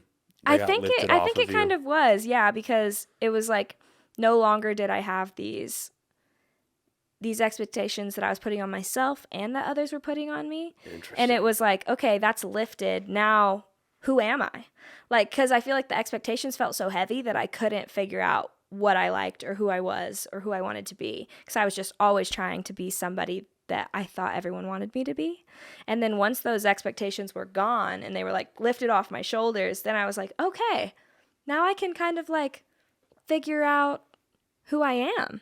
And I think once I started kind of on that journey, again, it was slow. It was like a slow progress. But once I started on that journey, that's when it that slowly over time kind of disappeared. Well, that's not a small undertaking. And I think to jump into that feet first and just try to be quick with it would be the wrong move anyway. Yeah. So it's good that you took it slow. Yeah. Whether that was your choice or not. In my opinion, I'm very glad to hear that it went as a slow trickle for you. It was, because figuring out who you are in general is a very scary thing to do, especially when your mindset and it sounds like your identity was wrapped around one core institution for so long. Yeah. And that's not saying that the church is a negative thing. I'm just saying for you. For me, the way that I had attached myself to it was unhealthy. Precisely. And so to detach yourself from that and then move through that while figuring yourself out, that's not a small thing to do. Yeah, there was a lot of big decisions that I've had to make in the last 8-9 months, and a lot of loss too. Yeah. Whether it's the right decision or not, it's still loss, and you're still going through grief, right? Yes. And so kind of mourning the person who I was really hard, and then trying to figure out who I want to be, that's really hard. I mean, obviously I think I'm still trying to figure that out, as everyone is, but heading towards that direction, and then letting go of some of the things that I had held on to for such a long time, just because that's what I thought everyone wanted me to do or who everyone wanted me to be, and like finally giving those up and being like, okay, I don't think that's who I am anymore, but it's still loss and it's still grief. And so it's weird how it comes in waves. Like most of the time I'm like just thriving and I'm happy and I'm loving my new life and I feel joyful and I feel like my old bubbly, like social self again. Like I'm such an extrovert. I love being around people. I love going out. Like I will never say no to like anything, basically. If someone's going to do something, I'll be there, basically. And that's how I booked her, folks. But like still at the same time, there's days where it's like the opposite of that, where I'm like, oh, like I'm not the same person at all. And like whether I feel healthier now, but at the same time, I'm still like mourning that person that I used to be. You know what I mean? And so it's like there's highs and lows always through life. There always will be. But now at least there's more highs than lows, when it used to be the opposite. And that's what matters. Yeah. And so you said you're 24, right? Yes. So you're in this talk, not that I'm the person to be talking about this, but biologically speaking, your brain is now fully forming. I know, it's almost there. So it's not almost cooked. So, and again, I'm not the person to be giving fucking opinions about that, but in my uneducated guess, I would imagine that it's no coincidence that this is happening at a time that your brain is finally fully forming. Yeah, I think you're right. I think a lot of that makes sense. And I'm glad to hear that it's happening and you're settling into something more positive than negative. I feel like a lot of people in their mid-20s, male and female, become very self-destructive. And they lean into that and they think it's okay because of whatever vices or habits that are, at the end of the day, more than likely giving them these quick dopamine hits and serotonin hits. It's like, oh, well, this makes me feel good for a little bit, so I'm going to keep doing it. And they fall in and they settle into self-destructiveness. You're settling into healing, it sounds like. Yeah. A lot of grief is happening, but it's more positive than negative, like you were just saying, and you're settling into a more healing and healthy place for yourself, which at the end of the day, that's what matters. Yeah. You need to be selfish. At the end of the day, self-preservation is important. And obviously you know that. But to really, like you were saying, with that mind shift change, like, oh, this can be a fun thing. What I love to do doesn't have to be mechanical. It doesn't have to be by the book, or it doesn't have to be like by the numbers with it. It can be what I want it to be, and it can be extremely fun. So to settle into that is a beautiful thing, to become like self-sentient in that way. I was always having that conversation with Joey. We were having a conversation about some shit that that's going on in my life. And we were talking about it a couple days later. He's like, we had that conversation. You ever seen those memes about like the 3-year-old that becomes self-conscious? Yeah. That made me feel that way.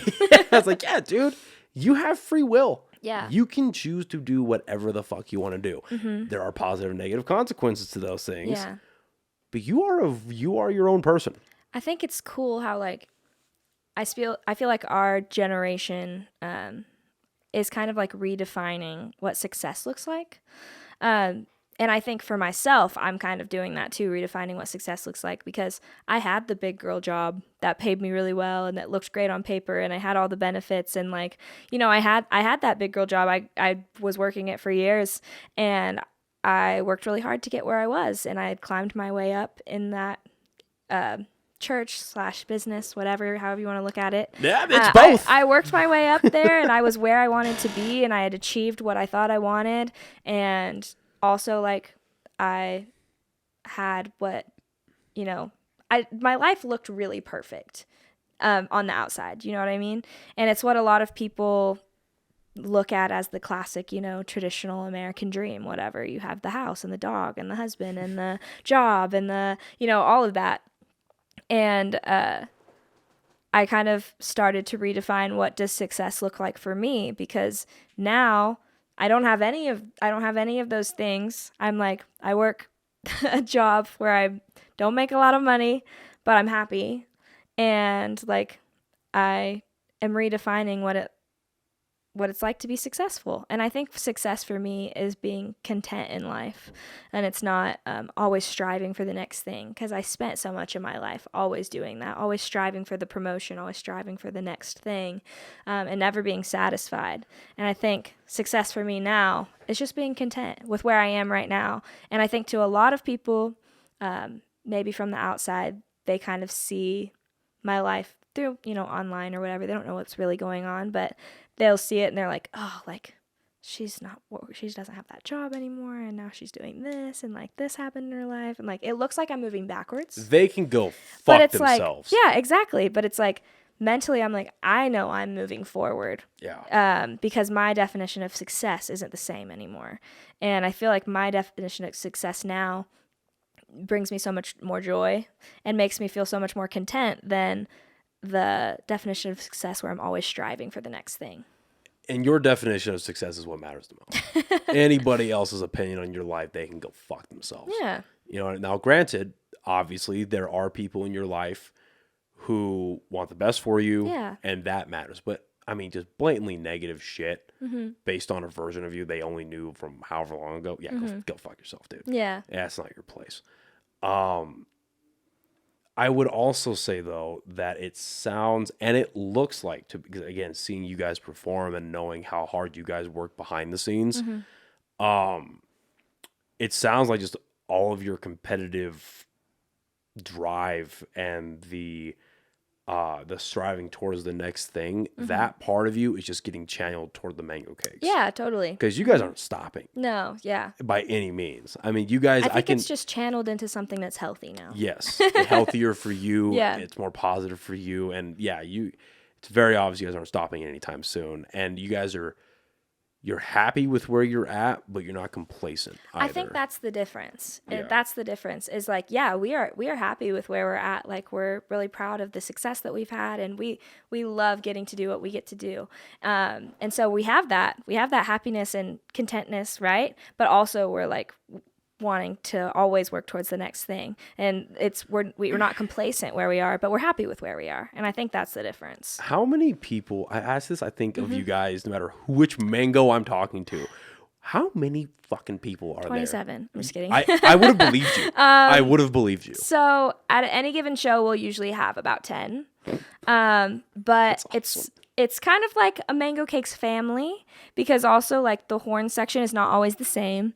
So like we have 2 people that play saxophone and 3 people that play trumpet for us sometimes, and then 2 people that play trombone and like that thing, so that when one of them's gone, we have a sub and things like that. So the Mango Cakes family, like extended of people that play with us consistently, might be more like 15. How New Mexican of you. I know. Yeah, but at any given show, it's usually 10. Okay. 9 or 10. Mm-hmm. That's awesome. And so how do you find yourself managing through all of these different creatives? Like, what's that process like for you? Yeah. I don't know. I feel like we work together pretty well.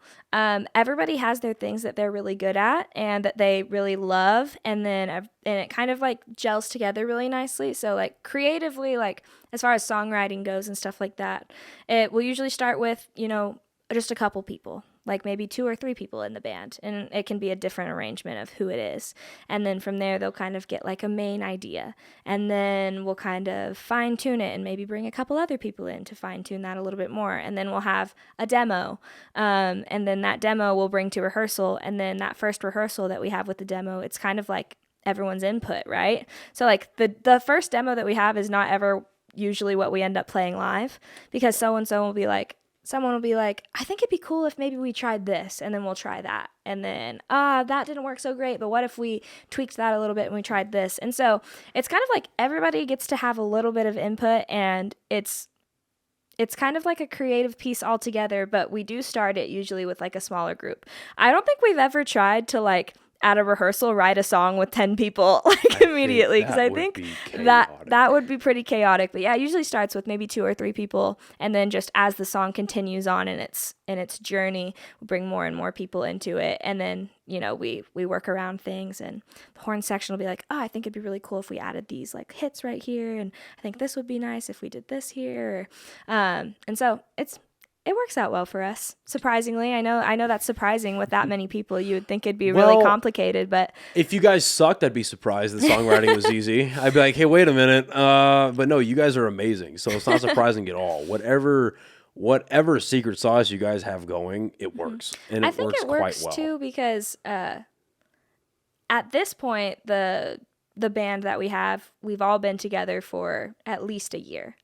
And most of them longer than that. I think me and, well, I guess one of our horns players is a little bit newer than me, but for the most part, I've been with them almost exactly a little over a year now.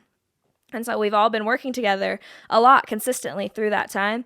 And so I think we're kind of used to how each other work and how rehearsal flows and how, certain people's opinions come into things and everything like that. And I think we have a pretty good understanding for each other and a good respect for each other.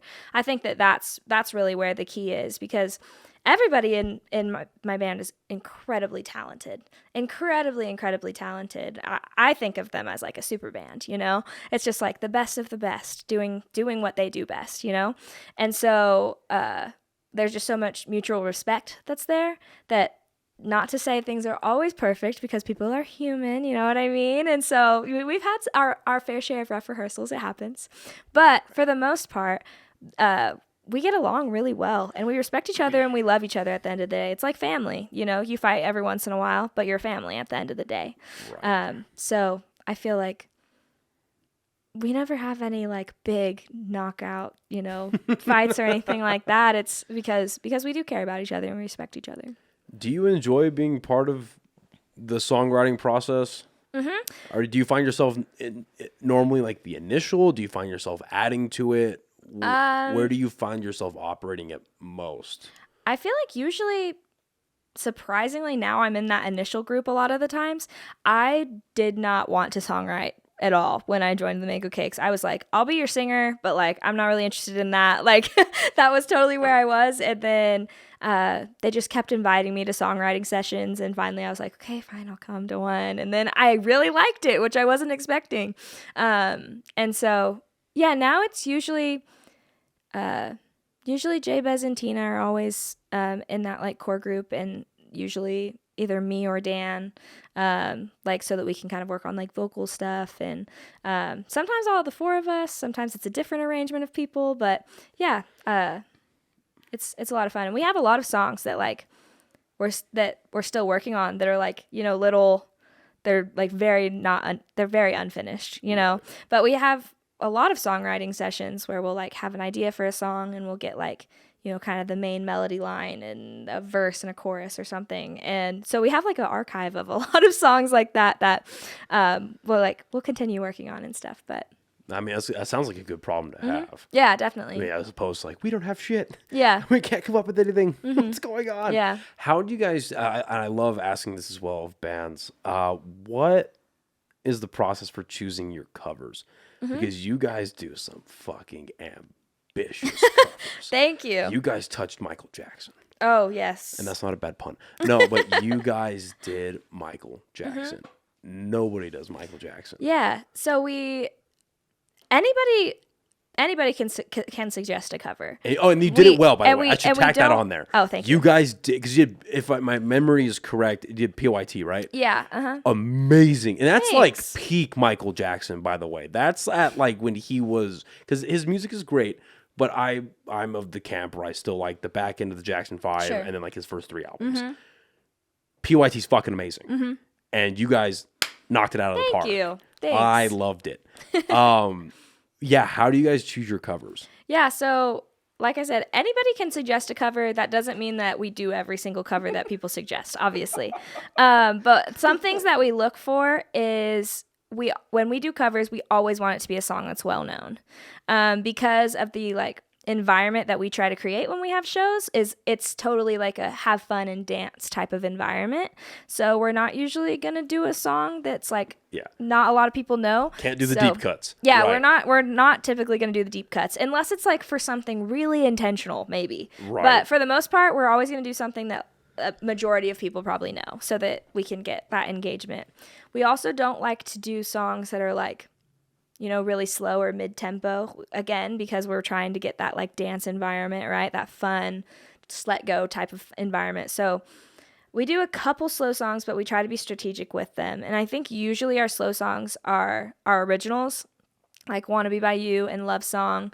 And then a cover that we do is when Aiden, the trombone player, does his like big solo for Let's Stay Together, which is Al Green. Al Green, yeah. Right. Mm-hmm. I heard you guys do that and one so too, and I was shocked. It's like, yeah. Al Green? Again, that's because that's a song that everybody knows, Right. but it is a slower one, but we choose it intentionally because it spotlights Aiden really well in that moment. And like his solo's so beautiful and like very talented. Yeah. So it's like with slower songs, like we're going to be really picky about slow songs and make sure that if we do one, it has a reason that we're doing it.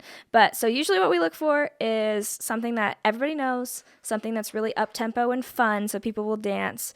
And then the third thing is something that's we like to make covers our own or do like a live version that has like it's like just over the top. So we like it to be something that people are like, oh my God. Like, I know that song, but I've never heard it that way before. You know what I mean? So that's something we look for too. But, so Dance the Night Away by Dua Lipa was a clear choice. Thanks. Yeah. Or something like, for example, that one we picked because it was like the time, right? Because the Barbie movie was like just coming out and we had a bunch of shows right when it was coming out. And so that song was really popular. So something like that too. That, for example, is a song that like we might not do, 2 years down the line, but for right now, or in that time period, that summer, it was super, super popular. I don't know shit about pop music because it's not usually my genre. Yeah. But if there's ever a pop song right now, it's going to be evergreen. I think that's one of them. Yeah. Because of how huge it's a great song. It's in my, because I make a playlist for every year. And I've been doing that I think for like 7 or 8 years. And it's like music that I've found and listened to like that year. Yeah. And that's in my playlist for this year. And and on my drive back from Santa Fe today, that came on. I was like, this is a really good It's a good song, yeah. Was that, because again, that's such a huge song. For you vocally, was that a challenge at all for you? Because do you ever get, and the reason I ask is like, do you ever get concerned when doing a cover? Do you ever get concerned with trying to sound like the singer, or do you focus more on how can I sound like the best version of myself that applies to this song?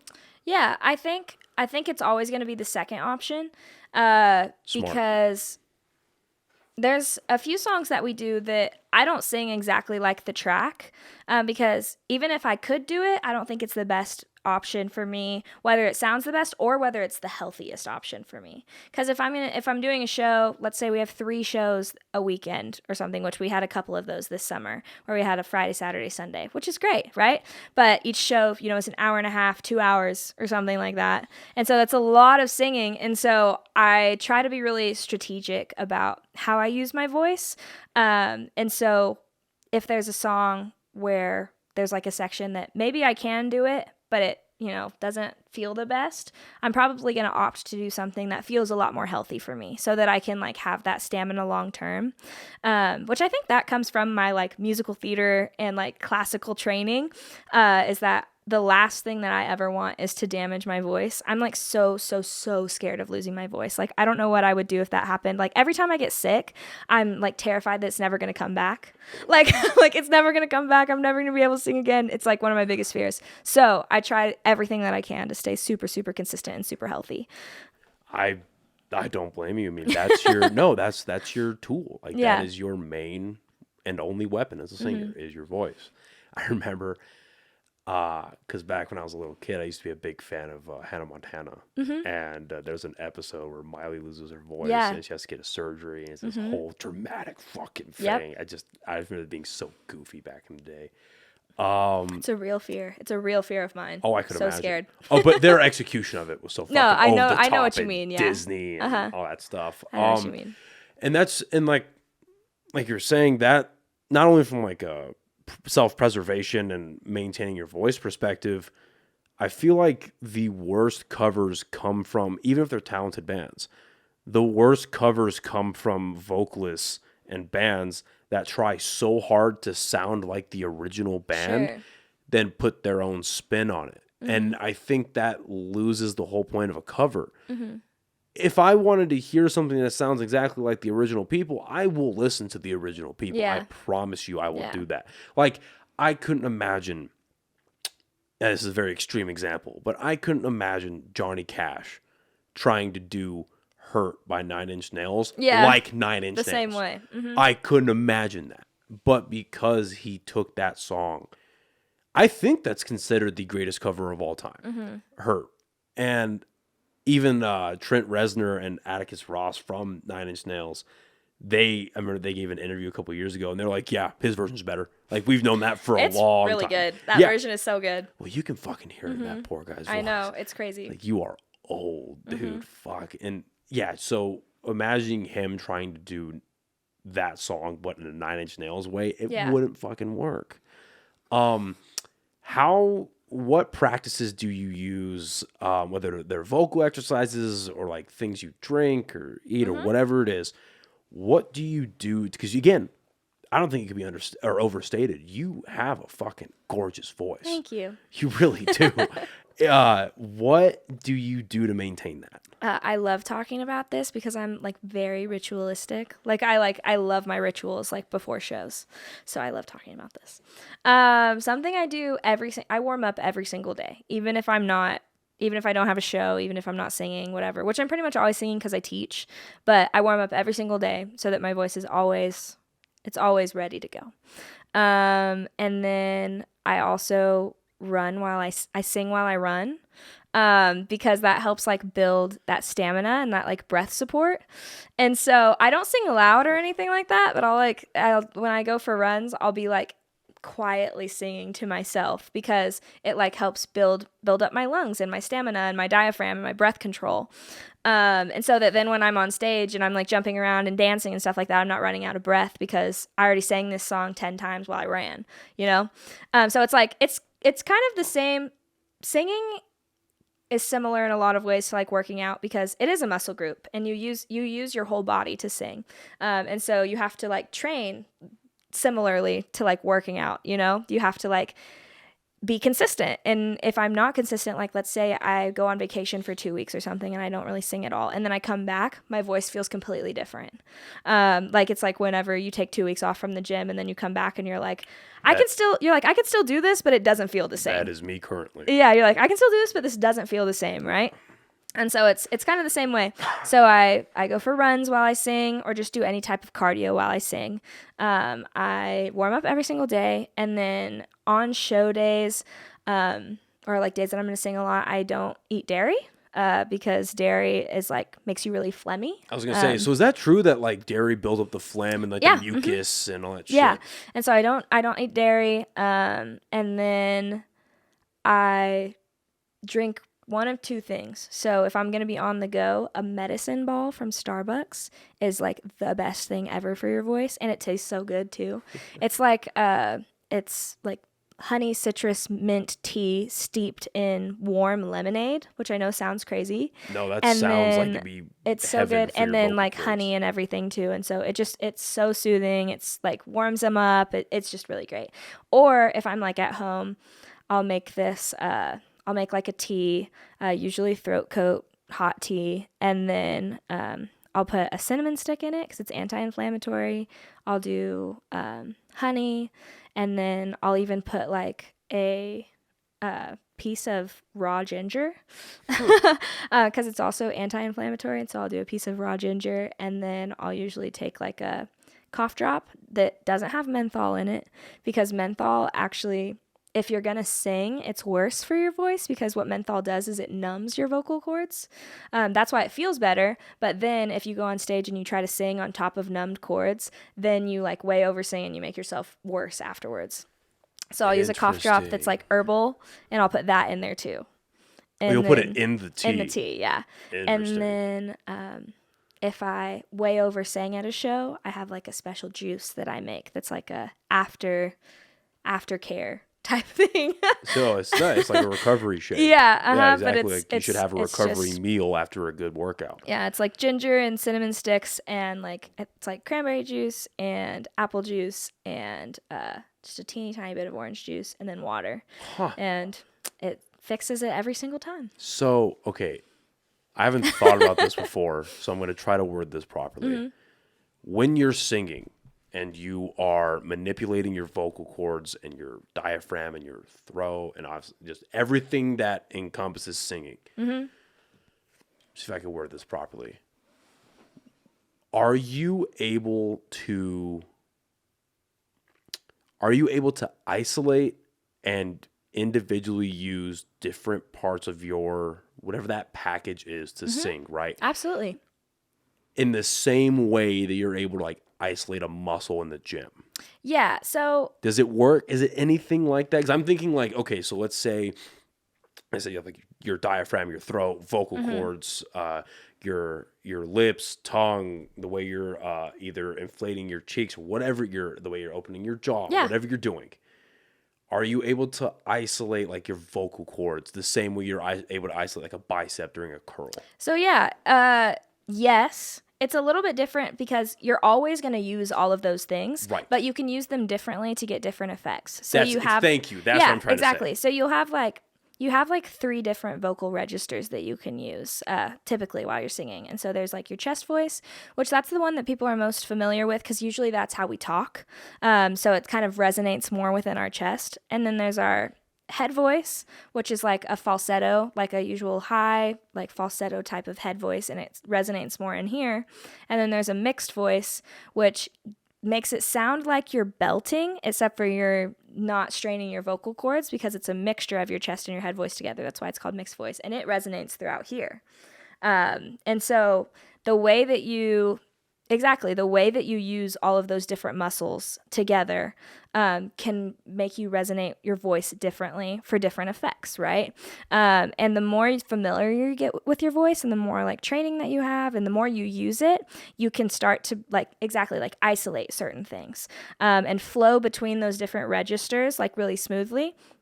So like the ones that I use the most are my chest and my mixed voice because most of the time with the music that we're doing, it's pretty like belty, it's pretty loud, pretty in your face a little bit because it's like, again, pop dance music, and that's usually what it is.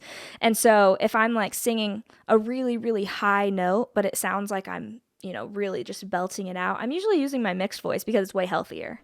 And it gives the same effect, but it's not utilizing my vocal cords the same way that a full chest belt would. And so you can start to manipulate your voice a little bit to get similar effects, but in a healthier way.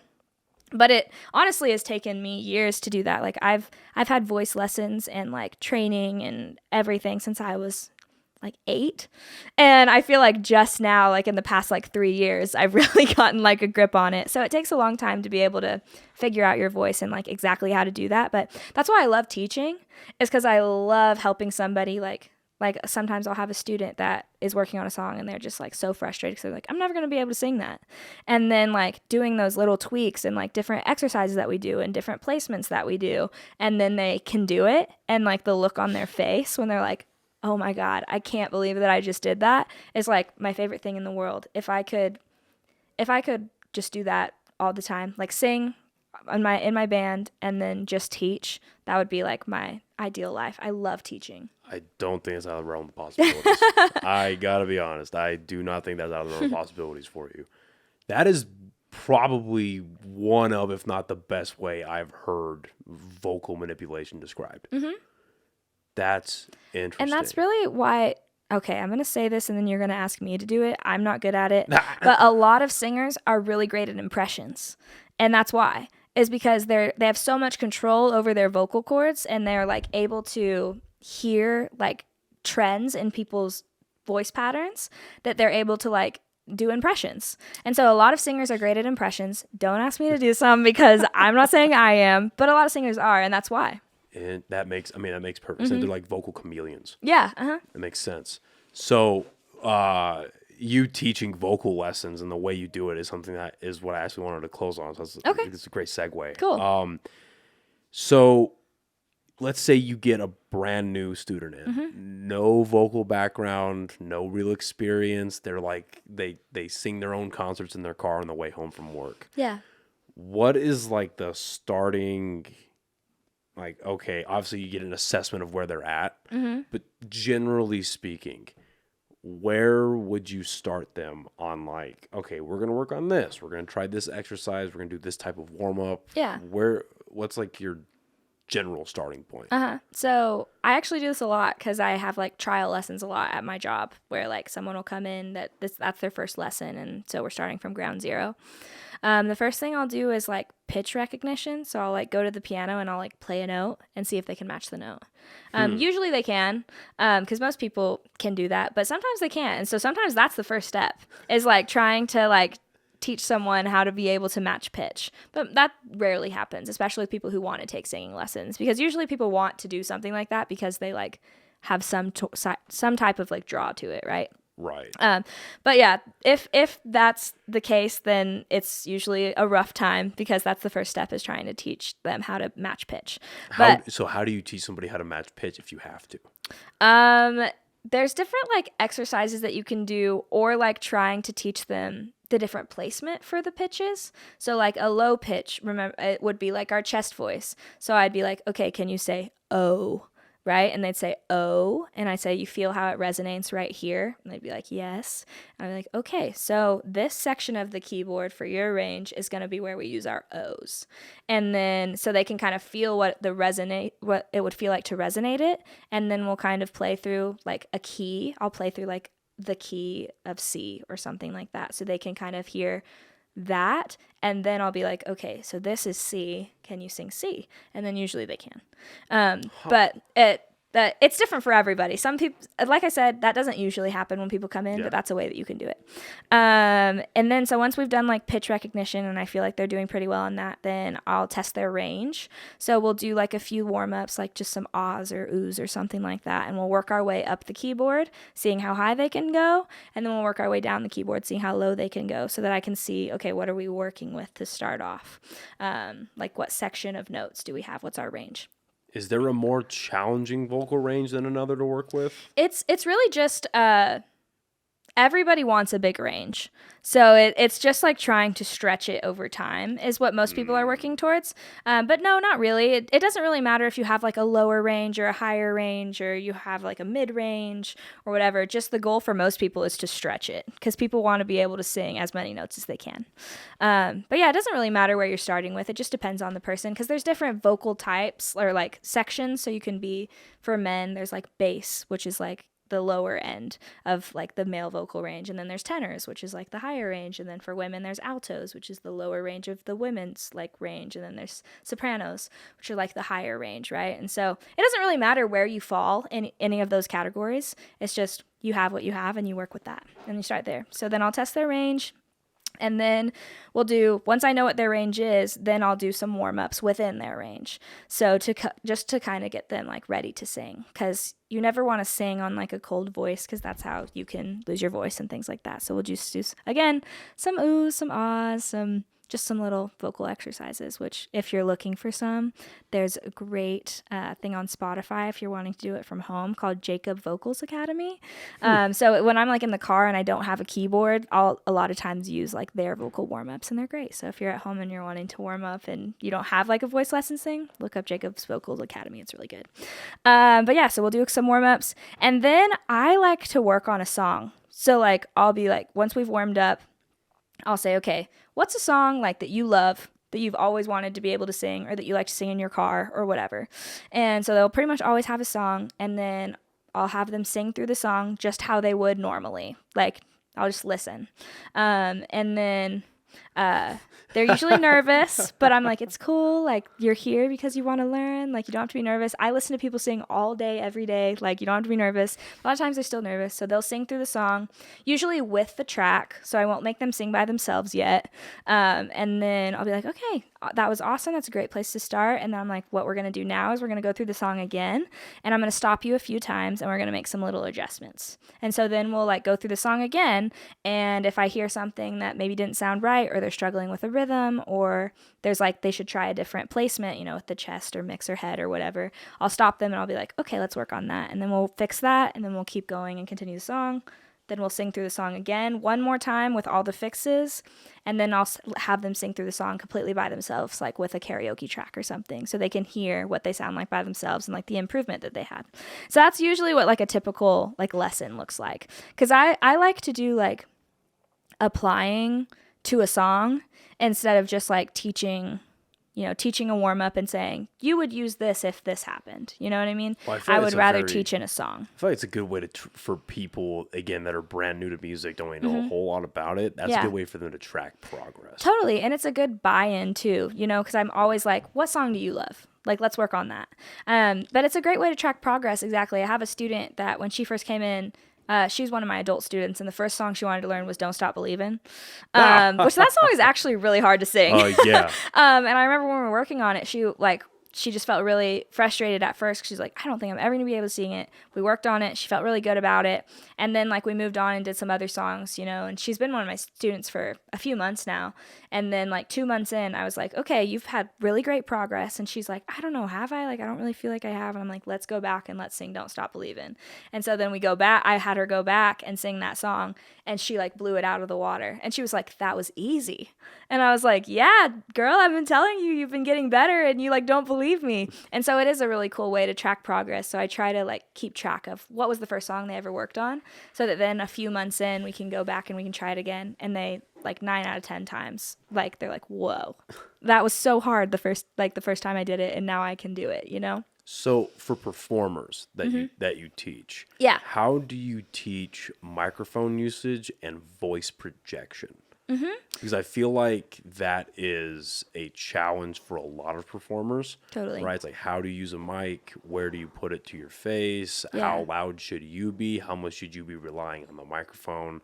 How much should you be relying on the like the sound mixing guy at your venue, if you even have one? Like, how much should you be relying on that? Like, I know because again, I'm fresh as shit to stand up. Yeah. And I'm still trying to find my own voice and how I deliver jokes and how I do timing and all that type of stuff.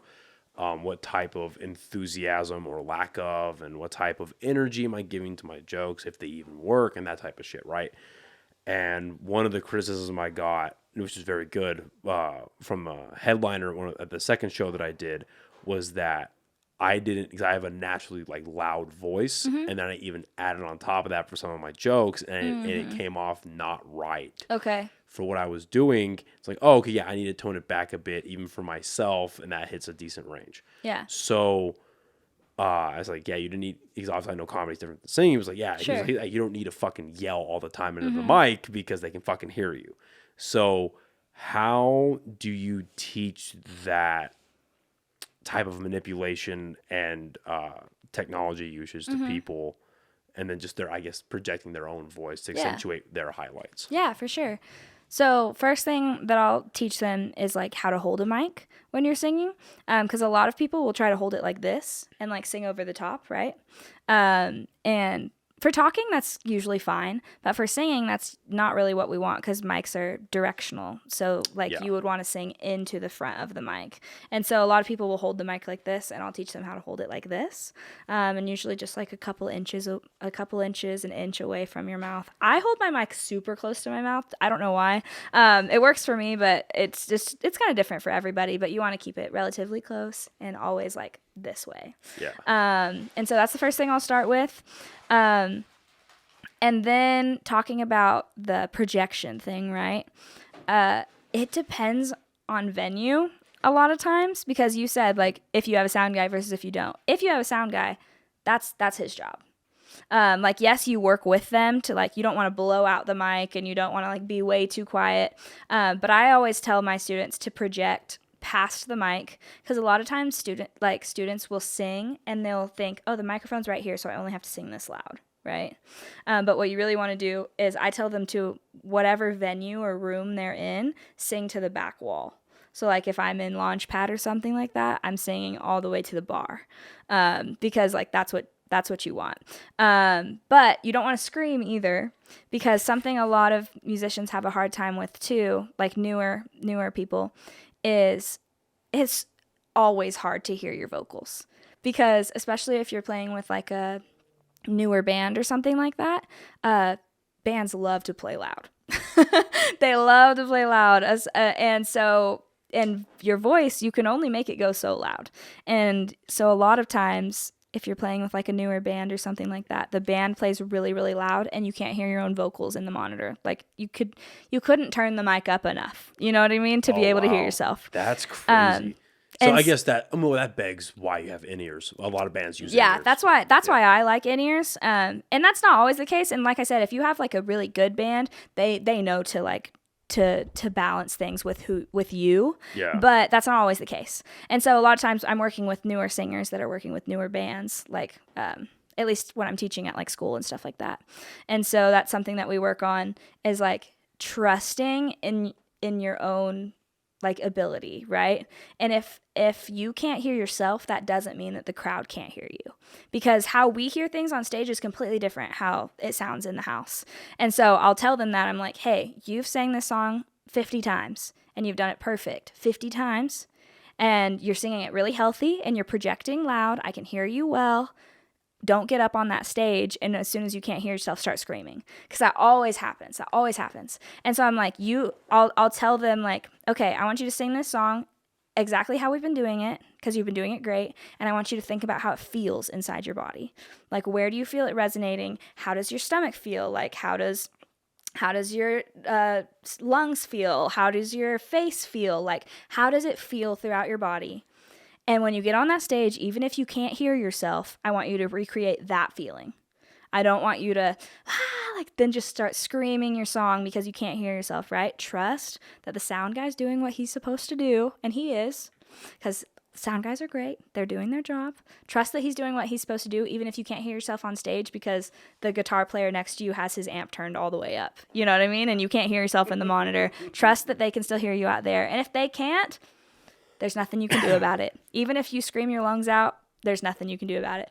And so that's like a big lesson that I have to work with a lot of my students at the school, is because a lot of the students at the school, they're kids. And so they're also playing with kids. And so they do have the issue where the guitar player wants to turn his amp up all the way and put like super heavy distortion and like just go crazy, you know what I mean? And they'll get frustrated because they're like, I can never hear myself. And I'm like, okay, well their instructor will teach them about that, and I'll teach you about this. You have to trust. You have to trust in your own ability.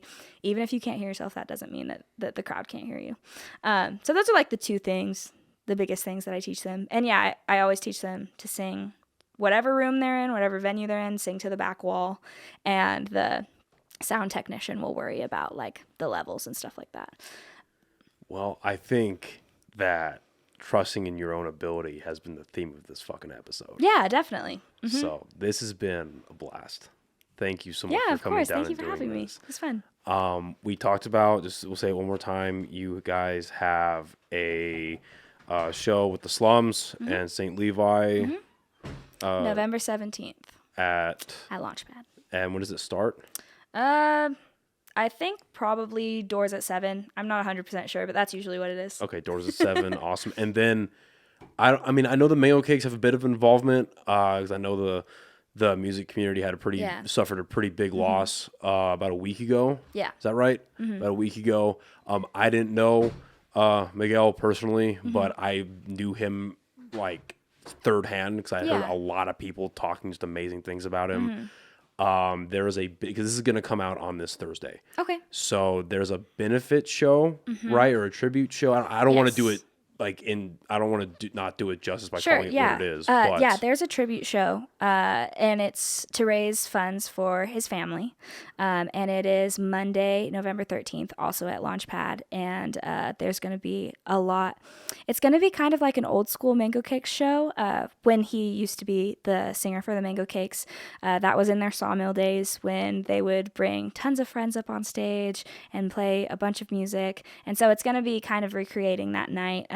With a lot of his favorite songs that he loved to sing and that he loved to bring people on stage to sing with the Mango Cakes. And so there's going to be just a big night of music with so many different artists from the community all coming together to raise money for his family. So that's this upcoming Monday, the 13th at Launchpad. What time?